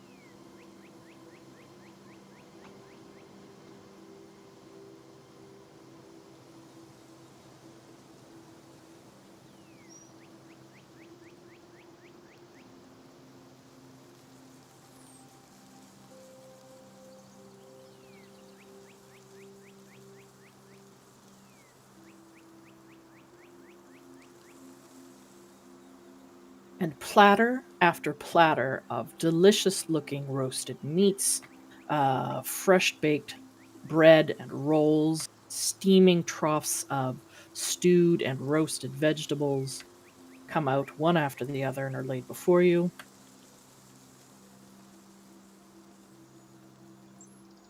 I dig in. The Lord Commander holds up his goblet and says, "To the Feathergale Society, and another 10 glorious years." You all begin to dig in, enjoy yourselves. There is a minstrel, a couple of minstrels actually, that are currently in the tower and beginning to set up for some lovely ambient music.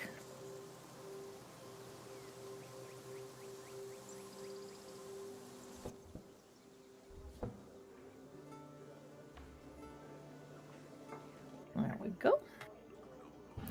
I'm gonna watch the others eat and just wait. Okay. The knights all begin to dig in. There is much talking. The wine is flowing. The conversation is loud and interesting and joyful. And you guys appear to be quite enjoying yourselves.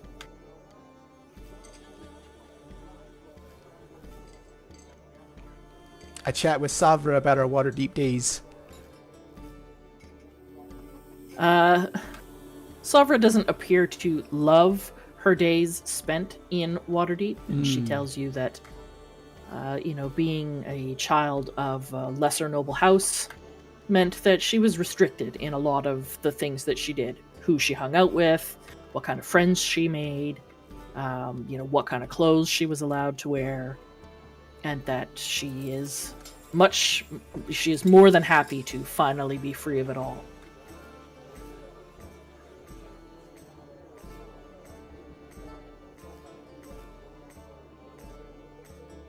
The Lord Commander regales you with tales of hunts in the years gone by. They're either, in the area here or closer to Waterdeep, where he is from. Some of the other knights also remark on some of the hunts that they've been on. Things that deeds they've done in the valley to keep people safe, etc., etc.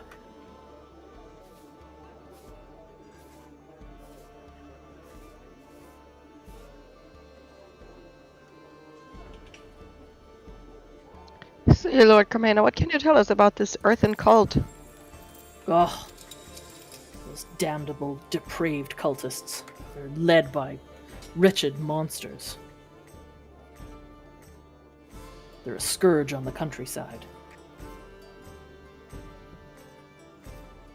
They've attacked patrols of ours several times over the past few months.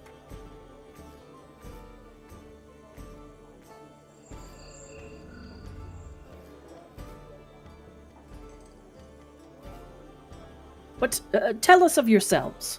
Tell me of your adventures here in the Somber Hills. What is it that you seek to do in the Desserin Valley? You told me of the Mirabar delegation, which you said you are looking into or looking for. A tragedy that many would go missing.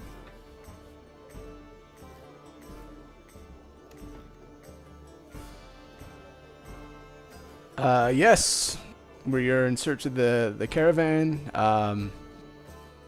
We are curious what's going on with this Earth cult. As I said, we took care of them in the town. It appears there's actually some townspeople that were following them, who are currently in custody. Oh, that is good. Good to hear.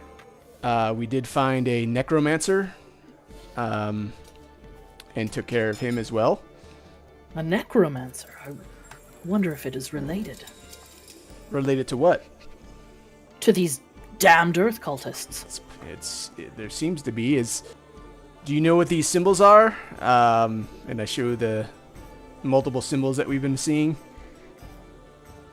Yeah, do you just have a drawing of them, or? I think. I have drawings of them in my spell book. I'll open the book and produce the 3 symbols we've seen so far. While watching their faces to see if there's any recognition. Give me an insight check. Oh, come on.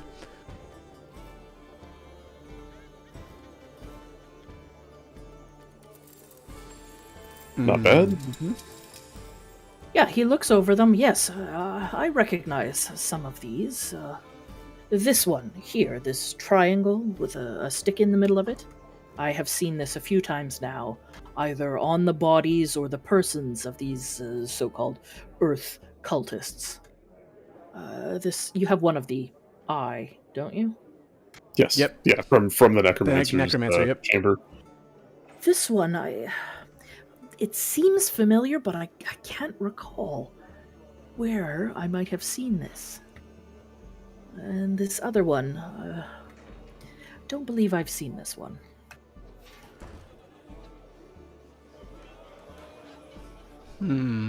Really? You're certain? Your insight check tells you that while he is being truthful, he's not being fully forthcoming. It doesn't sound like he's lying. You see, There's something he's not telling you. we found this symbol on one with feathered robes at the stone cairns to the south. Oh. Did you, by chance, bring it back with you?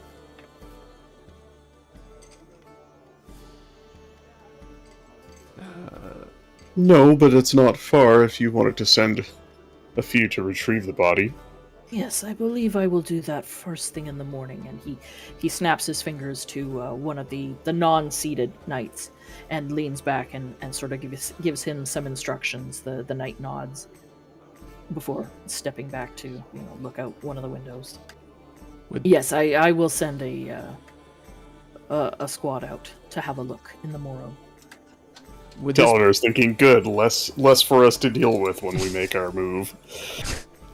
Would this be one of your acolytes? How did they get involved in this battle? No, our acolytes rarely leave the tower.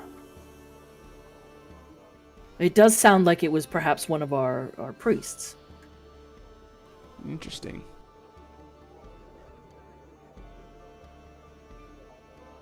We have had a handful of society members go missing over the past month. I think we are up to 4. 2 2, we have recovered their bodies, and they were found in skirmishes alongside the bodies of what appears to be Earth cultists. Do you have any idea on where these Earth cultists are based? I believe that they have found themselves some sort of a base of operations somewhere below the Sumbar Hills. I believe that a great deal of this valley used to be home to several tribes of dwarves, long ago excavating, digging out homes beneath the ground. It is my belief that they have holed up in one of these locations somewhere.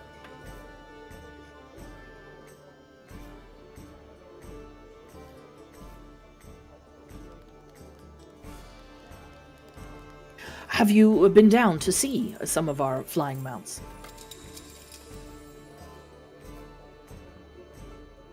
A few of us, yes. Ah, glorious creatures, are they not? Maz shakes his head and says, I would like to see some after dinner if possible. Yes, of course. You are always welcome to go down and have a look in the stables, although I would encourage you to not reach your hands into any of the stables unaccompanied. They do not take well to strangers until they are introduced. Mosh mutters something about hands aren't safe anywhere here in this tower.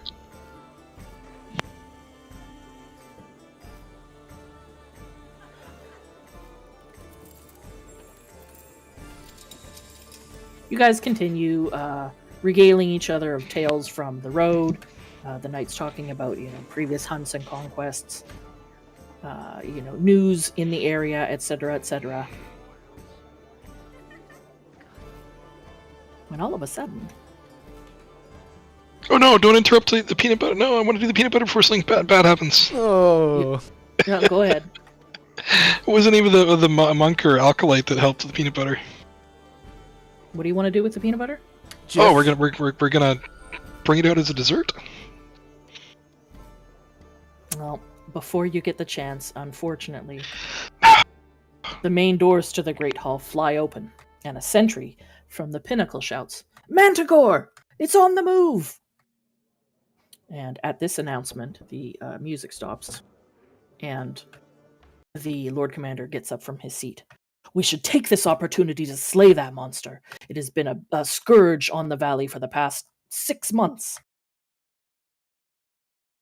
In fact, he reaches forward and pulls off from one of his large meaty fingers a very large feather-patterned golden ring set with garnets and holds it aloft, saying, "A prize for the one who brings me the beast's head," and puts it down on the table. The knights begin to gather up and rush about, heading down the stairs. Moss just jumps up. I'm gonna let you finish, but this dessert, peanut butter, it's the best dessert of all time. And I'm sure we will get back to it in good time, my man. But for now, the hunt is upon us. The knights all begin to file out, and Savra turns to you and says, "If any of you would like to join in on the hunt, you are more than welcome. We have several additional mounts." oh, Taladar's gonna try and catch Deeb's or Aranor's eye and just shake his head slightly. No. but I want to ride on the mount.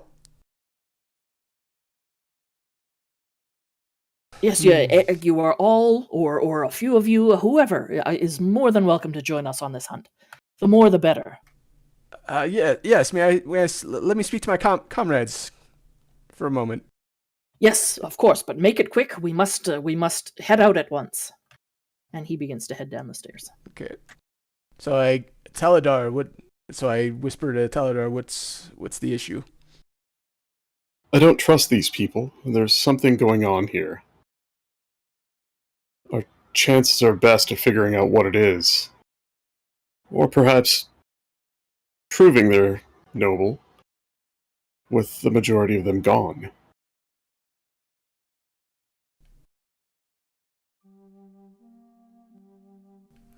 Hmm. And if things take a turn for the worse, we stand a better chance of surviving with the knights out on the hunt. He's saying this hopefully quietly so no others hear. Just the 5 of us. Yeah, there is only one knight and Savra left in the room. Tox, Moss, Stasha, what are your thoughts? Moss was assuming we were going to help, so he's already kind of starting to fall them down the stairs. As long as everybody else is out, maybe I should stay behind and see if I can find something. I'll make this easy. I'm staying. If enough of you stay, we can do something. If you go, well, I suppose I have spells to learn. What do you plan on doing if you stay? Just searching the tower? At the minimum, yes. And perhaps more. And he just flashes Tox a sly grin.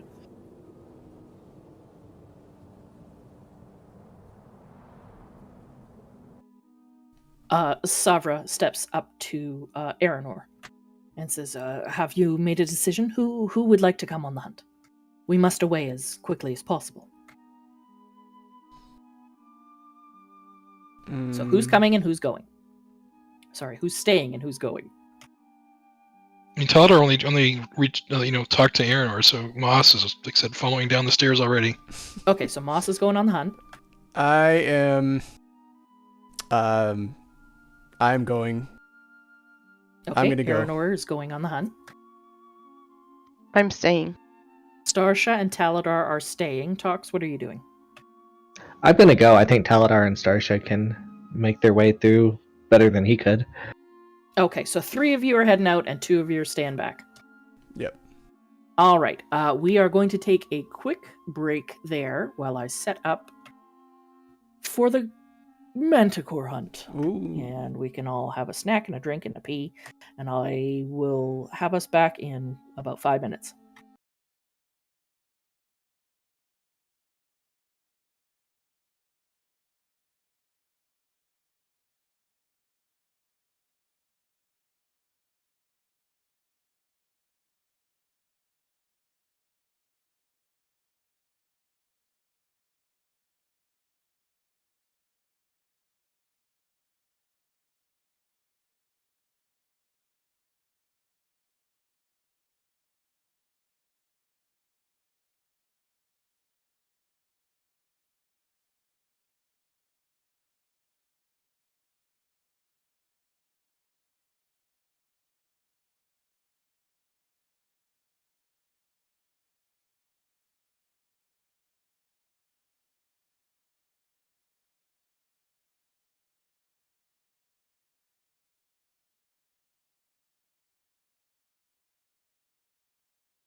I'm here.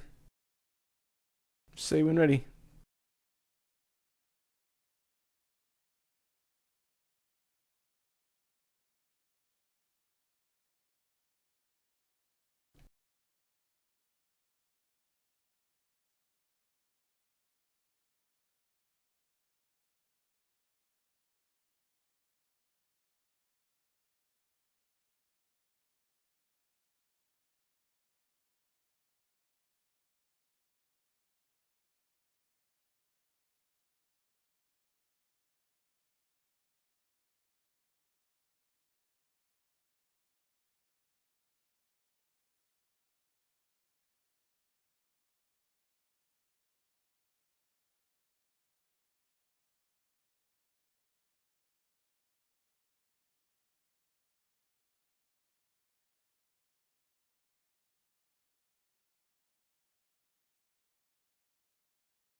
Yep.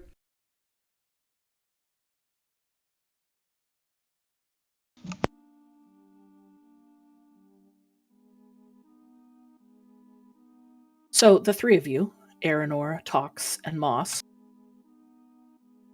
follow the knights downstairs to the stable area. You are all introduced, one by one, to a hippogriff that is stabled there. They have already been saddled. They are ready to go. Tox, you have been assigned the hippogriff that you were already made acquaintance with. Moss, you are directed to the largest hippogriff in the stable, who is more than large enough to be able to bear your weight. You are introduced to each other. He nods his head at you and allows you into the stable to mount up. Aranor, you are likewise introduced to a hippogriff. He nods his head at you and allows you into the stable to mount up. These are exceptionally well-trained animals. They will follow their brethren. They follow verbal and manual commands. And it is explained by the stable keeper that these beasts know the valley well, have no fear of running into the cliffs or any other obstacles. They can see very well, and they know this valley like the back of their claws.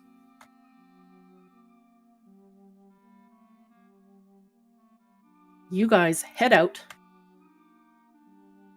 in formation with 4 other knights. You rise to the pinnacle level of the tower, land briefly, are given a very brief instruction by the squadron leader to look out for the diving shape of the manticore. He has been known to prowl the area near the tower lately. And while a manticore is not as fast as a giant vulture or a hippogriff, they are quick and they are very agile, using the fog and mists that have fallen over the valley, as they do most nights, to his advantage, diving down beneath them to obscure from sight or to get away. You all once again lift off from the pinnacle. You split into 2 groups. Tox, you will be with 3 other knights. 1 other knight will go with the remaining 2, making 1 group of 4, 1 group of 3. And you head out. All 3 of you give me perception checks.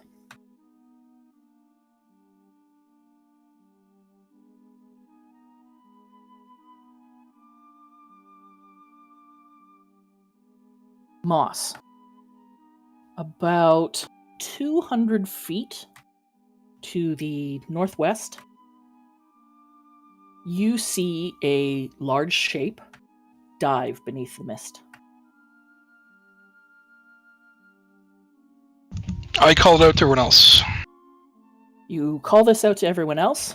The knight in the lead, the one knight that is with the 2 of you, signals to his brethren across the skies, and you all move in that direction, all ducking down into the mist.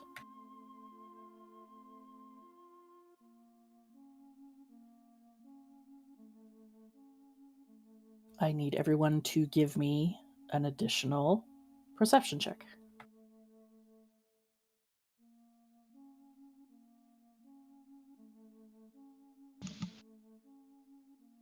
Damn.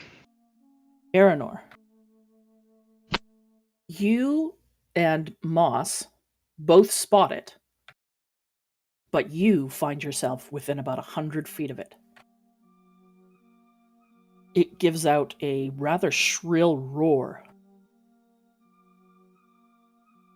You call out to the others, and 2 of the knights in Tox's group throw javelins at it. Let me just make a roll.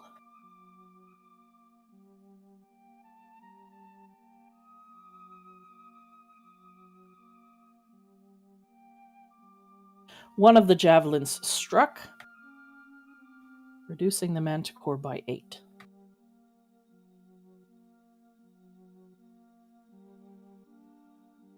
It tilts on one of its wings, swooping down rapidly towards the valley basin, pulling away from you. I command my hippogriff to follow it. As you begin to follow it, the others in your small squad follow, followed by Tox's group. Everyone roll a d20 for me.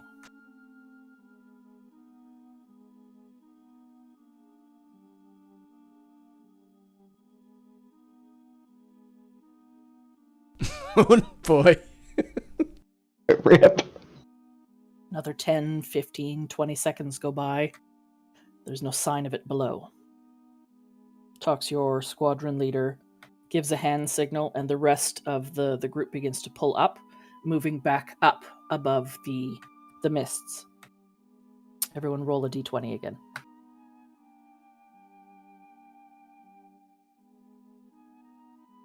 Oof.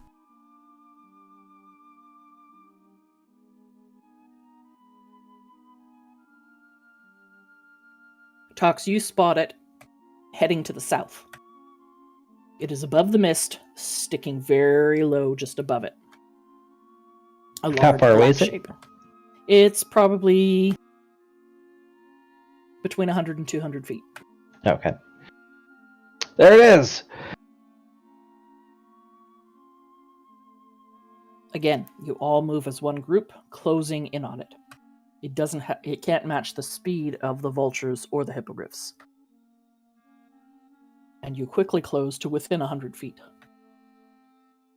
If any of you have an attack at range that would hit it, you could use it. I am going to toss a magic missile. Oh, okay, go ahead.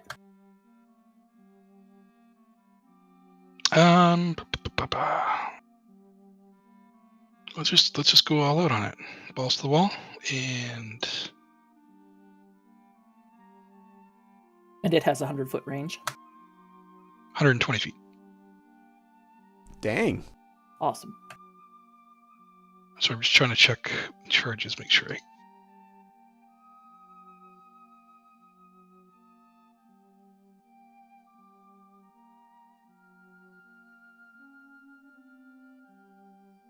Oh, that's right. I spent some earlier.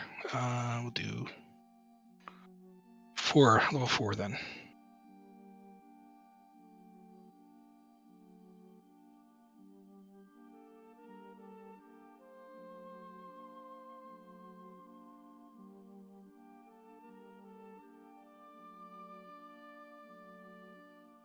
So that 4 times. How many is that? Plus 3.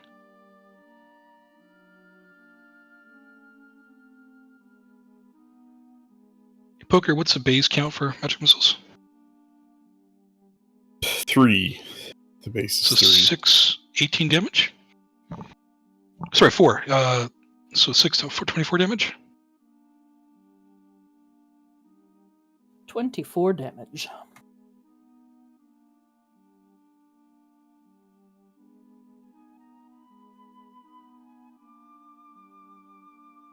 Okay. The manticore lets out a yowl and quickly pivots. Well, you're not sure if it's a pivot or if it falls in the sky a little. Drops quickly beneath the clouds or the mist. One of the knights manages to loose another javelin.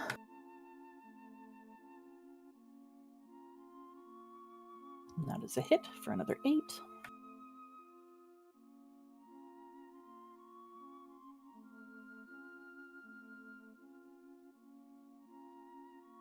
Okay, everyone roll a d20.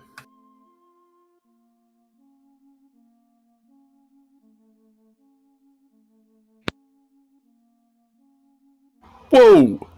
Nice! We see it, Deebs.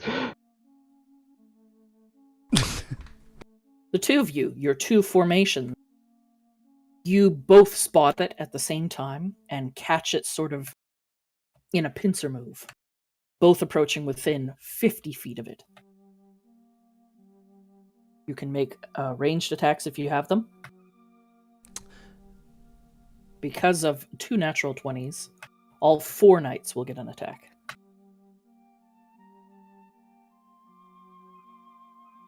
I have Vicious Mockery I can cast at 60 feet. I have Fairy Fire,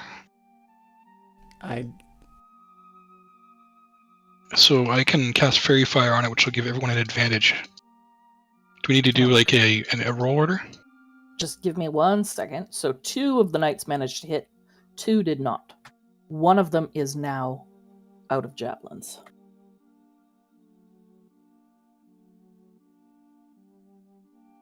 This manticore is not moving very well. It seems to be struggling to stay in the air.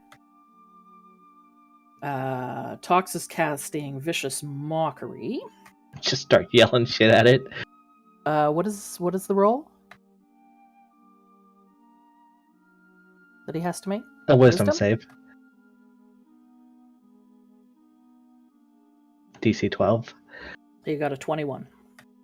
He's a smart bird. Well, he's not really a bird. He looks like this.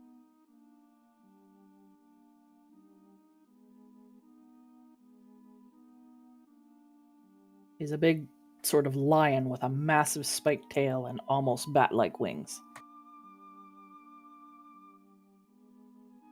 I want to charge into range and jump on his back. How Okay, high above him are we? You are currently, I'd say, about 300 feet up. Rip deeps. Yeah, you can urge your mount closer. Give me an animal handling check. Oh dear. Handle that animal, Deeps. Turns out it's not a trouser snake.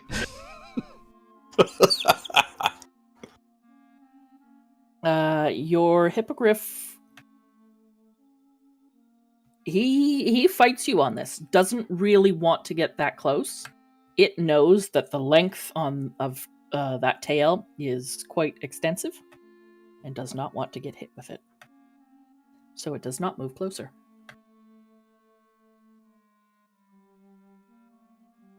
I think that was everyone. The knights went, yes. Oh, Fairy Fire. Oh, Fairy Fire, yes, go ahead.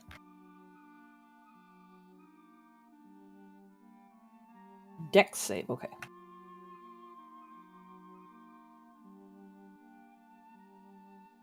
Ooh, we got a 7. So what happens? So, it is now shedding a dim light in a 10-foot radius, so hopefully it makes it a bit easier to see. Any attack roll against it has advantage if the attacker can see it, and it cannot turn invisible. Why don't I just put it in? Okay. It is now the Manticore's turn, and on its turn, it nosedives towards the ground. Everyone roll a d20. Do we get any advantage now that it's got Fairy Fire? Nope, just roll a d20. Darn it.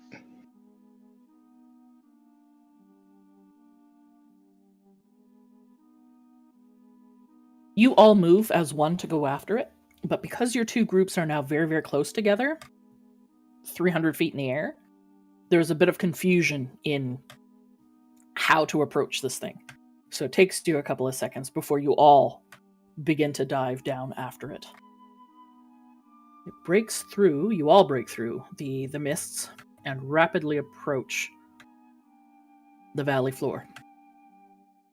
All three of you give me a perception check.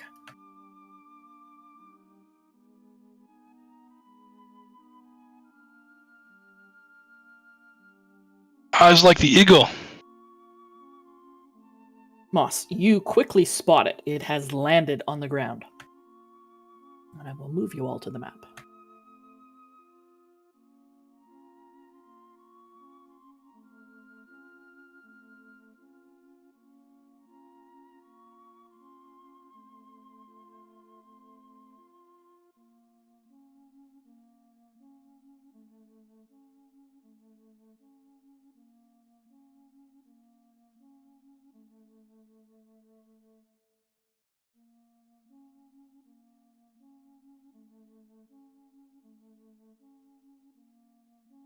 Two of the other knights land nearby. Let me just stick them there.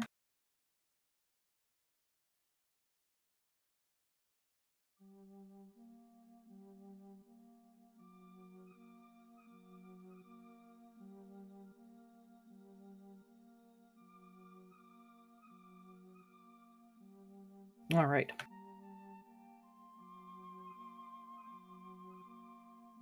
I would like everyone to please roll for initiative.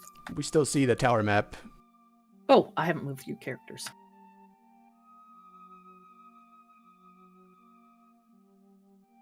There we go. Oops. I rolled an 8. You moved us while we were rolling. Oh, shit. Okay. Oh, I forgot Moss to rolled select an 8. myself too. Come on, Deebs. I know. Terrible. Terrible. Last anyway. I'm always last. Moss rolled an 8. I had a Eleanor 4. rolled a 4. Yeah, 16. Tox got a 16. Oops.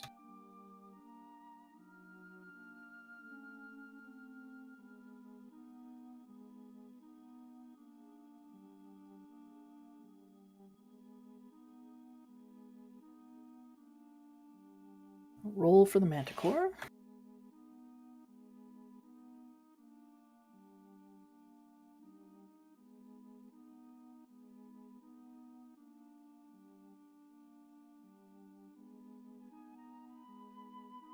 And the two knights.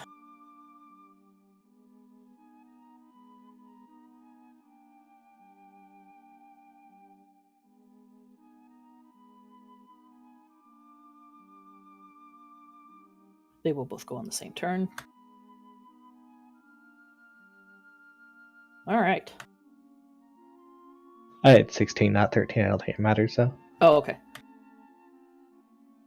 Actually, it probably does. Yeah, it does. Yeah, it does. Because that fucker's Not probably 6. faster.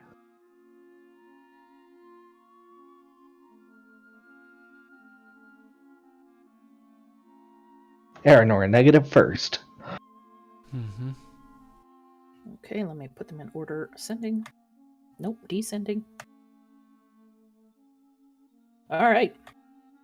Tox. You can see this beast ahead of you about 40 feet. It looks injured. It's got several open wounds. It has what looks like a broken javelin sticking out of one shoulder, and it looks like it's in rough shape.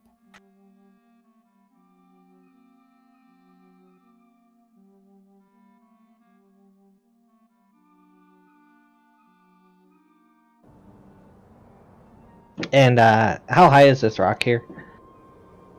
Which one? It's probably sticking up maybe 20 feet. Oh, okay. How's this little guy? Can I climb up here with my movement? Probably The one not. right in front of you? Yeah. Yeah, you could get on top of it. Tox rock. Yeah, you're probably about 8-10 feet up off the ground. Okay. I want to cast Hideous Laughter on it. Okay. It's a wisdom save. Yep.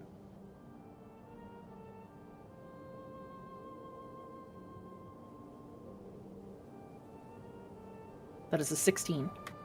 Oh, the bastard. That's damn smart. I will use my Yes. bonus action to give Deebs Bardic Inspiration. Okay, what do you say to him? You've got to be smarter than this thing.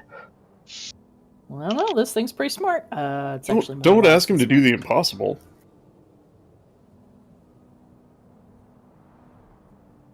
I mean, I still wanted to drop on it from the top, from out of the air.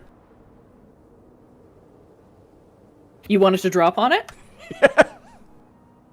Okay, so instead of landing, you pull your mount up before it can land, and you approach this thing and give me a perception check first. Oh, That's perception. Okay, so that's perception. You think you're right above it. Now, go ahead and leap and give me an acrobatics check. Say you're jumping from about 20 feet up. Mm-hmm. Okay, that's not too bad.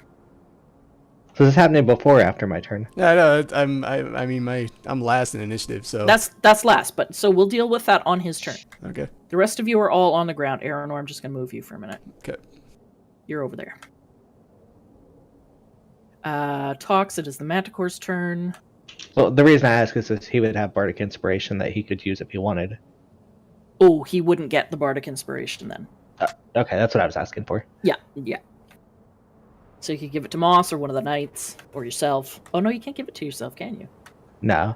It says within 60 feet, but... No, go ahead. We'll let him fall, that's fine. I'd say you'd hit him within 60 feet. So he could have it. So Aeronor, you have Bardic Inspiration. Okay. Let me put a doodad on you. And that is the Manticore's turn. Manticore, in rough shape, is going to move towards the closest combatant, which unfortunately is Tox. Now this is a large creature. It stands much taller than a horse. And it has a massive mouth and jagged teeth. It is going to move forward.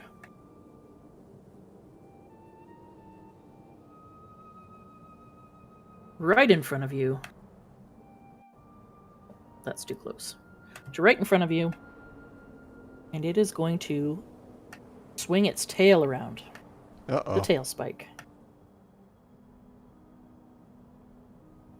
Oh, it doesn't actually need to move that close.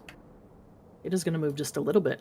And it is going to lash out with its tail spike, which is a ranged attack. Holy crap, at that range? Yeah, it throws spikes from its tail. Ah. Does a 19 hit? Yep. Okay, you take 11 points of piercing damage. Alright.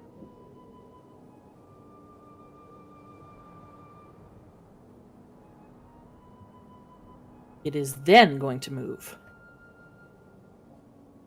straight for you. And it is going to make a bite attack. Oh shit. Little frog legs in its mouth. I'm assuming a 9 misses. It does. Okay. First thing to miss.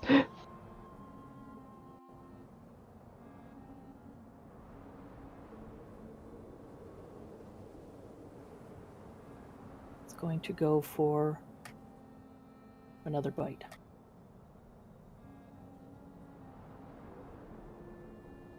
Does an 11 hit?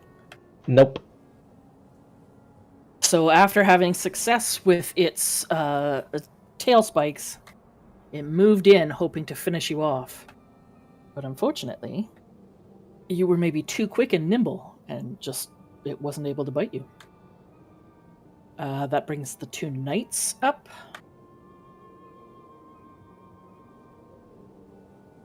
I don't have them up. Hang on.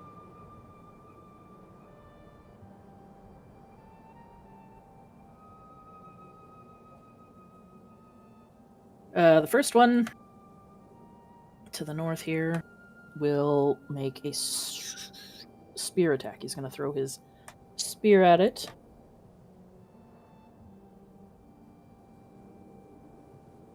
And that is a miss. And he will move closer to attack with a longsword. Right beside you. Piss it off so it didn't hit me. And he misses again. Second knight moves up. No, he doesn't have any javelins. He's going to move up and swing with his longsword.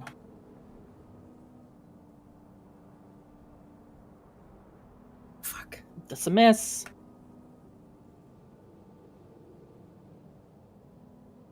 That is a natural 1. Nice. That guy dropped his sword. Alright, that brings us to Moss. Alright, so Tox took a good hit there, right? And I took a hit. We'll give you a healing word as a bonus action. Oops, I should have cast that in the other way, but whatever. No, that's fine. Heal 6. And then I'm going to go All Tulsa Doom on this dude. Can I turn into a poisonous snake? A giant poisonous snake? Yeah. All Tulsa Doom on this guy, giant poisonous snake. Let me grab one. And going to move towards him.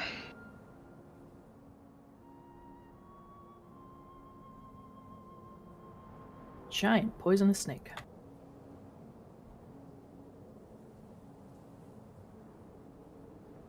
Let me just make it so you can control him.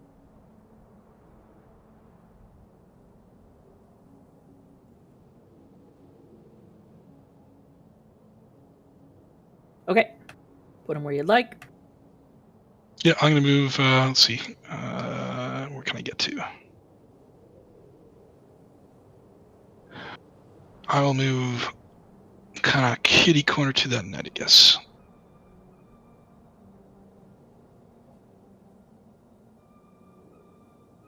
Oh. No, that's right. I'm going to move your other token over here. Yeah, I guess you... You're a large creature. No, I guess you could have moved through there. That's fine. I can slither under those wings. I'll sneak, I was just thinking of moving the gap between Tox and the rock, but that's fine. Go ahead.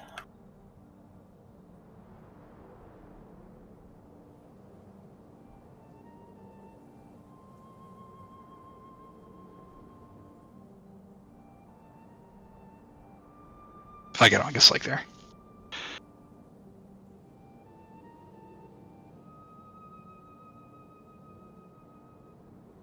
Oh, and sorry, that's all my actions. You could only move? Move? I healed, I wild shaped, and I moved. Okay. So that is Aranor's turn. Aranor. You calculated where you think the Manticore is below you. You're pretty sure it's directly below. You made a successful acrobatics. And so, plummeting the last 20 feet, you miss. And you land just narrowly missing the rocks, about 10 feet away. Fortunately, you rolled high enough that you didn't take any damage. It stings a little as your knees are both jarred, but you're okay. Alright. Can I still attack? Mm-hmm.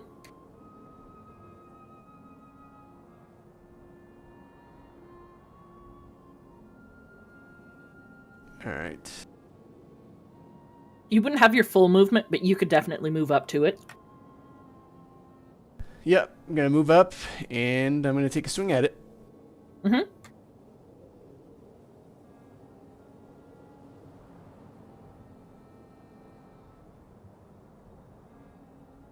Unfortunately, a 12 misses.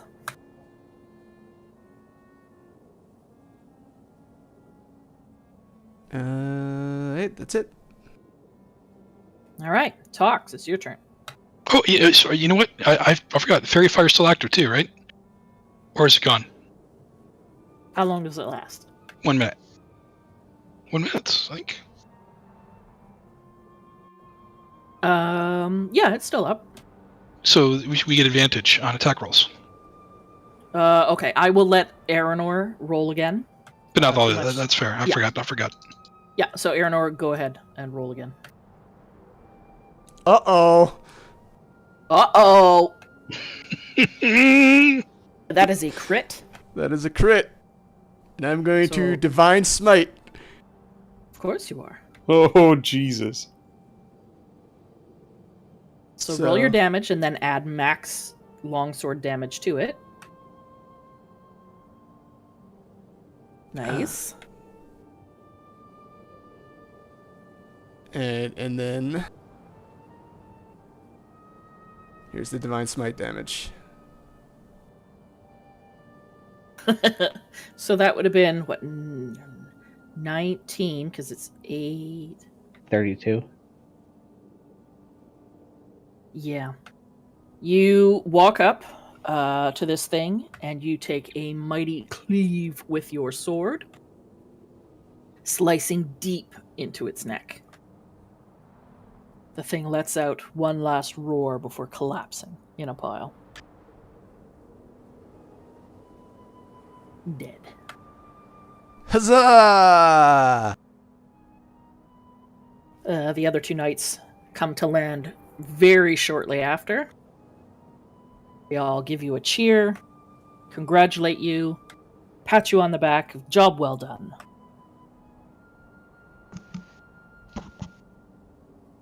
I chop off the Manticore's head. You chop off the Manticore's head. And what do you do with it? I'm going to bring it back for the Lord Commander. All right. I'm gonna bite the Manticore's non-moving tail, just because I had no satisfaction from my giant snake form. Go ahead. Oh, actually, are you actually gonna roll? Yeah.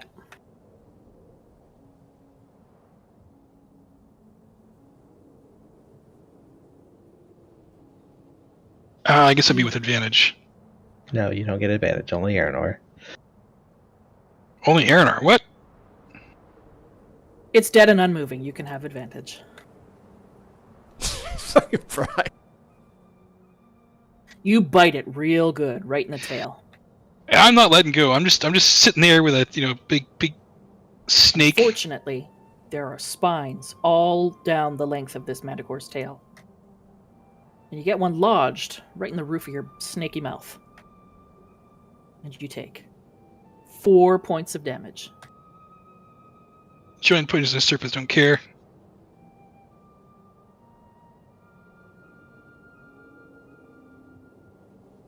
The knights all gather up the mounts. You all mount back up. Unfortunately, you cannot mount a hippogriff in giant snake form. It's a hard decision for Moss. He really wants to just hold on to this Manticore, but I'll shapeshift back. You shapeshift back before you let go of the Manticore's tail. So for an instant, you see a full Firbolg Moss with his mouth around the Manticore's tail. Before he realizes that the snake's mouth was much bigger than his. Spits. You all make for your mounts. Aranor carrying a gigantic manticore head. Your mount shies away a little bit at the smell of manticore blood, but with some help from one of the knights, you manage to calm it. It allows you to mount while carrying this thing. You and the knights fashion together a bit of a sling out of some rope. And you take to the skies, heading back to the spire. Meanwhile, back on Feathergale Spire. What are Starsha and Taladar doing?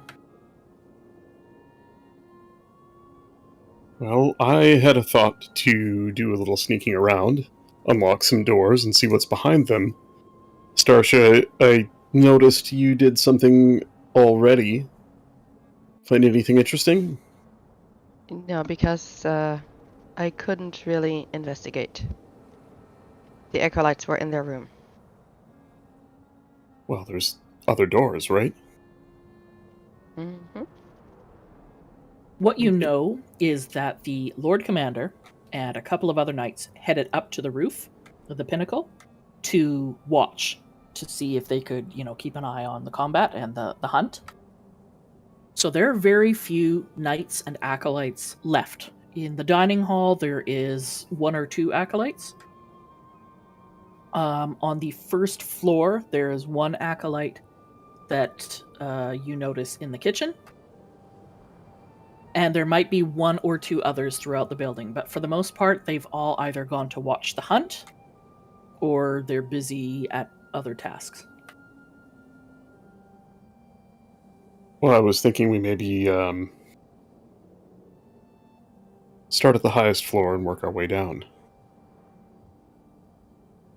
I can watch your back while you pick the locks, and if we run into trouble, well, I suppose we'll just have to deal with it, although I might try and talk our way out of it if I can.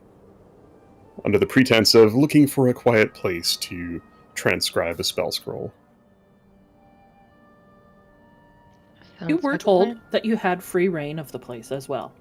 Oh, And other Oh. than any locked doors you've come across, you've been able to go into pretty much every room you've come across.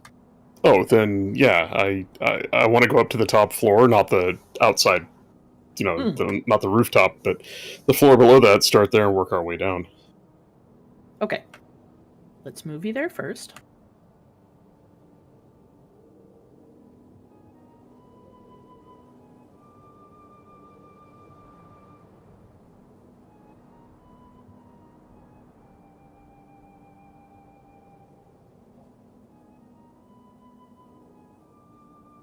So you find yourself in a very small room encompassing this round stairwell.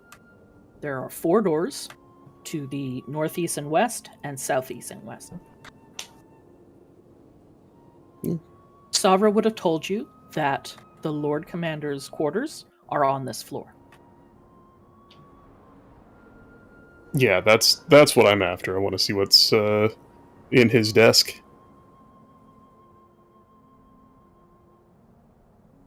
Missives, communiques, some... Okay.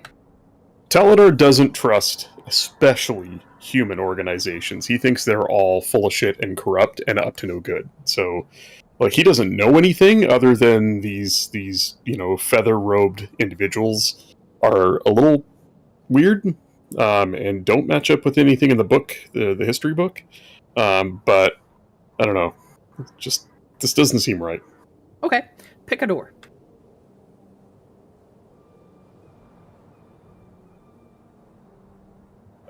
Taladar will just take a step back and point his hand at one of the doors. Lady's choice? Starsha, pick a door. Upper left? Upper left. Sounds good. This door is not locked. In it, you see a fairly well-appointed room. There's a couple of very nice rugs and 2 large beds. There is a banner on the wall, on 2 walls flanking the door, with the symbol of the Feathergale Society on it. There's a large wardrobe against the outer wall, and 2 iron-bound chests close to the 2 beds. There's very little else of interest in here. Other than being fairly well appointed, it's quite Spartan. What do you think? Open a chest or come back if we have time?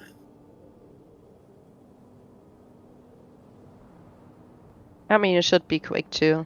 if each of us checks one of the chests? Sure. I will make a perception or investigation check, DM's choice, to look over the chest before I try and open it. Yeah, make an investigation check. It is indeed a chest. Yep, this is a chest. It does not appear to have a lock on it. Which one are you looking at? I'll take the one on the left. The one on the left. Yeah, it does not appear to have a lock on it. Alright, So I'll open it carefully. You open it carefully, and inside you see a handful of things. A couple of books. These look to be a personal journal and maybe some reading material. You find a couple of changes of clothes. These just look like kind of nice civilian clothes. Not much else. Starsha, if you do the same with the chest on the north, you find a very similar situation. There's a couple of candles. There's a handful of books, a change of clothes, an extra cloak. That's it. Nothing interesting. Quickly Yeah. thumbing through the journal, is there anything juicy? No, it looks like this knight. No, looks like this knight was perhaps having an affair with one of the lesser nobility back in Waterdeep, and perhaps that is why he is now spending so much time out here at Feathergale Spire. Oh fuck! I'm taking that journal and I'm gonna take the journal and walk it over to the other bed and slide it under one of the pillows. Wow. And Okay. and next, What room do you want to check? I'll make it easy. You check the other two rooms. They're a very similar situation to the one that you were just in. There's nothing of interest really in either one of them. No juicy novels, no secret love letters. The final room looks a bit different.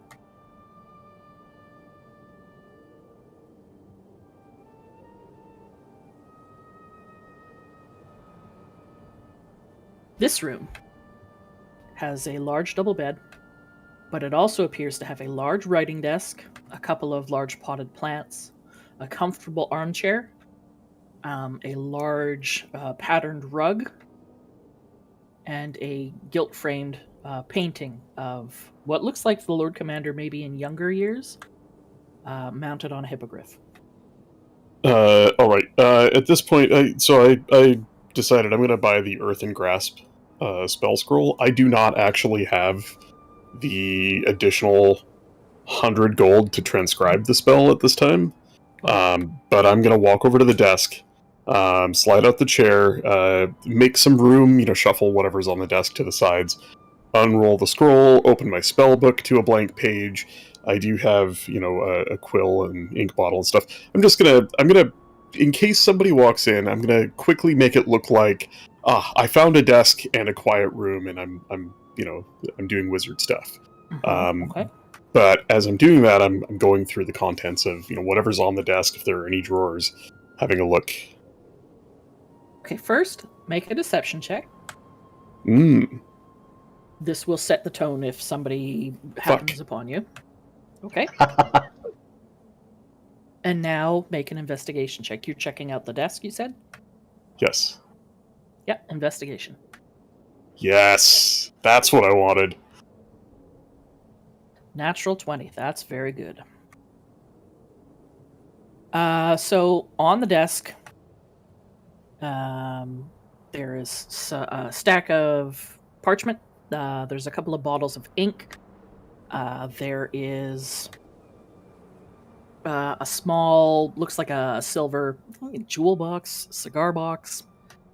Inside it, there are a handful of... you're not quite sure what they are. There's carvings on stones. Maybe these are like game pieces. You do notice a folded up board of... it's a game board, so you figure that's probably what that is. There's a couple of books. One of them is the histories of the Feathergale Society. There is a scroll case and there is a cylindrical leather case.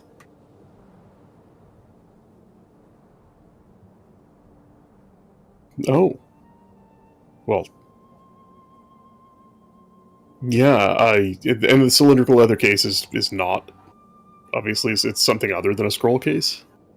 Yeah, you're not sure if there's a message or a letter, or if this is used to transport letters. It doesn't Yeah, look like a scroll case. I'll pick that up and pop it open. Okay. And it explodes. No. Inside, it appears to be a handwritten letter. Would you like to read it? I would. In a very elegant script, it says, Maroska, we are pleased to hear about the outcome of your altercation with the Black Earth Cult, and we praise you for the capture of one of their prisoners. This noblewoman from Waterdeep has an interesting tale to tell, and we shall enjoy interrogating her further. Keep a close watch on the Sacred Stone Monastery. I want to know what our enemy is planning next. Your beloved queen, Erisi Kalanoth. Hmm.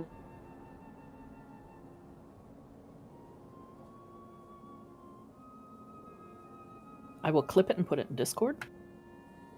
Oh, I just typed it all up.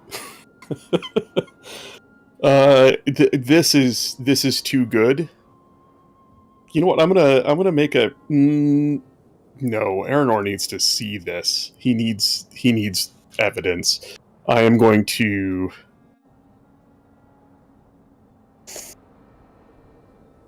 I do not have any sort of proficiency in forgery, nor do I have a forgery kit. I can't copy this, so I'm just going to... Is any of the parchment similar size and shape to this letter?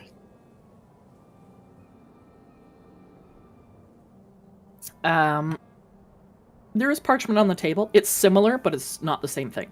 Okay, I'm gonna take a piece of parchment, roll it up, and stuff it in the case, such that somebody who just popped the case open and had a brief glance would just see that there is still something in it. I don't know if it'll hold. It's something. It's better than just leaving an empty case. And I'll try and place the case back. Happy to use my existing deception roll. If you want me to make a new one, I could do that too. Yeah, make a deception roll. Okay.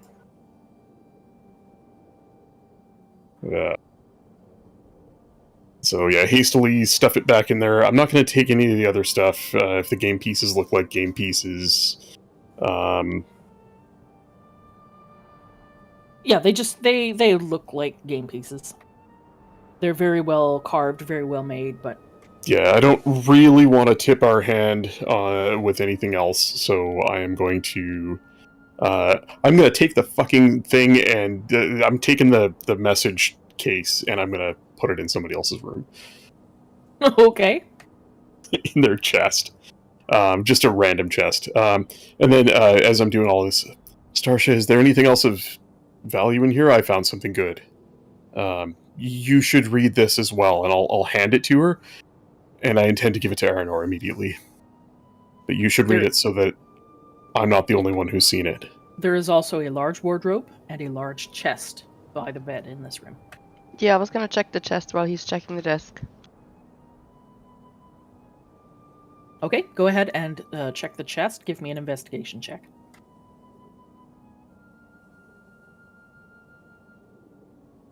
This chest is locked. Oh, let's pick it. Okay, give me a whatever we rolled last time. What was it? Dexterity Dex. +2? Yep.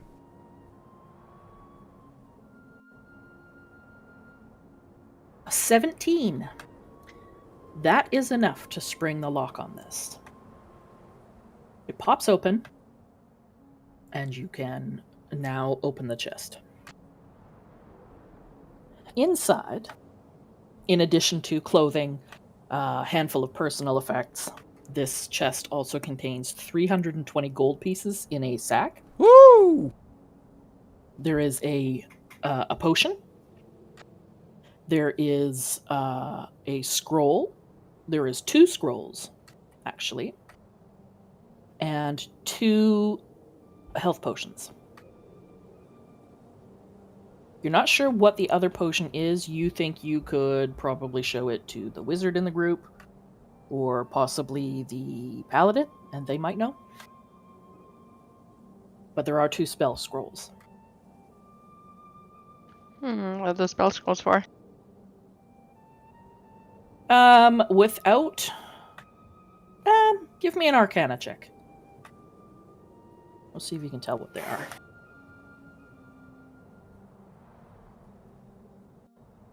You know that these are spell scrolls. But you don't know much beyond that.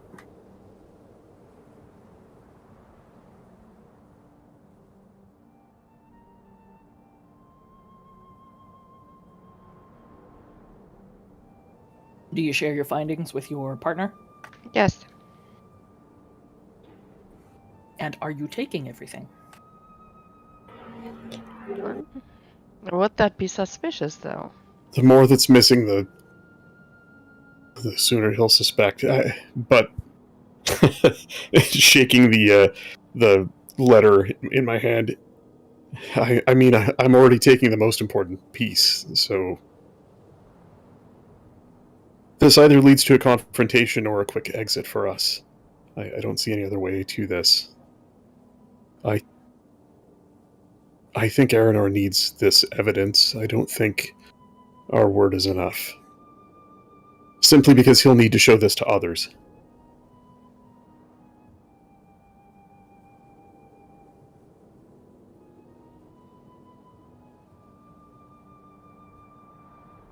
I think I may take that mysterious potion.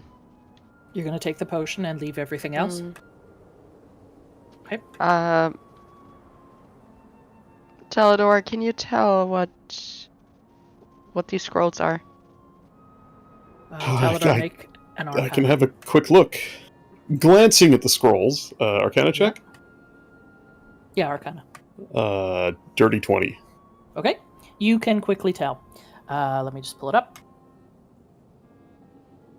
One is a scroll of Beast Bond. Mm. The other is a scroll of Fly. Oh, damn! That first one sounds illegal. God damn it, Lucid. Beast Bond is a first level, and I think Fly is a third. Mm-hmm.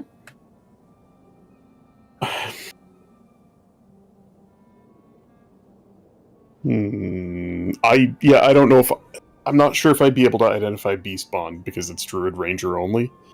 And I don't know the rules off the top of my head for identifying scrolls, but Fly, I would definitely... Again, it's higher level than I can cast, but I might maybe have an inkling as to what it is. Okay. Yeah, I need to make a wisdom No, check. you know what both of them are. You rolled high enough Arcana. Fuck. Well, the wise thing to do would be to put them back, but we're already taking stuff. Teledor is just going to roll up the scrolls and tuck them into his robes. Okay. You're leaving the gold behind, and the 2 health potions. He's going to look at Starsha and just shrug. I mean, we might as well take the rest. We are committing to killing these men. You understand that, right?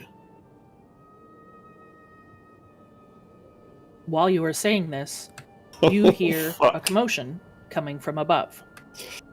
Looking out the window, although it is dark, you do see several forms approaching on the wing, and you think it is most likely that this is the hunting party returning. Shit. We need to go right now. But I want to check the wardrobe. How far down is it? I'll run to the window and quickly look out. Is it... This floor is right beneath the pinnacle. Yeah, I mean, I can feather fall us to the ground. I'm just thinking we might just be able to jump out the window and come back in the front door later.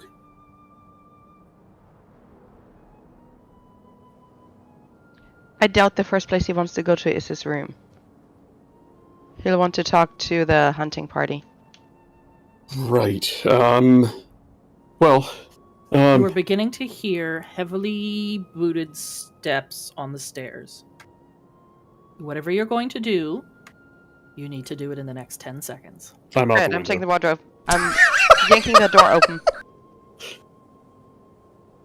Starsha yanks the wardrobe open, and Taladar is going out the window. I'm gonna look like there's obviously the map shows there's ground beneath me. Freaking coward. There's Uh, this section of the tower narrows mhm. from the floor below it, so there is a roof just below the window Okay. that goes out about 10, 15 feet. Oh, okay. So it's not like it's a straight drop. And then it's another probably 20 to 30 feet to the ground, probably 30 feet. Right. Well, then I'm out the window, and I'll just whisper back to her. There's a roof out here. You could make your way around to another room, perhaps, or jump down.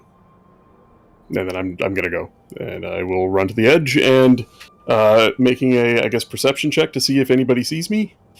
Before you get a Um, chance to do that, the oh, door fuck. to the room that you were just in begins to open. Starsha, what are you doing? Oh dear. I'll jump in the closet. Starsha climbs inside the wardrobe, quickly pulling the door behind her. Oh no. Taladar ducks out of the way of the window and moves out of sight. The returning hunt, some of the knights land on the pinnacle. The rest make their way one by one into the stables with the rest of your traveling companions. And I think that's probably a good place to stop. Oh no. Man. Good Oh stuff. boy.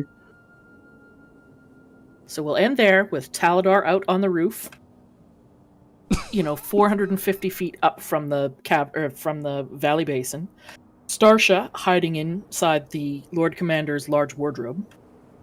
And the three of you bringing your flying mounts back into the stable, one of you carrying a bloody, dripping manticore head.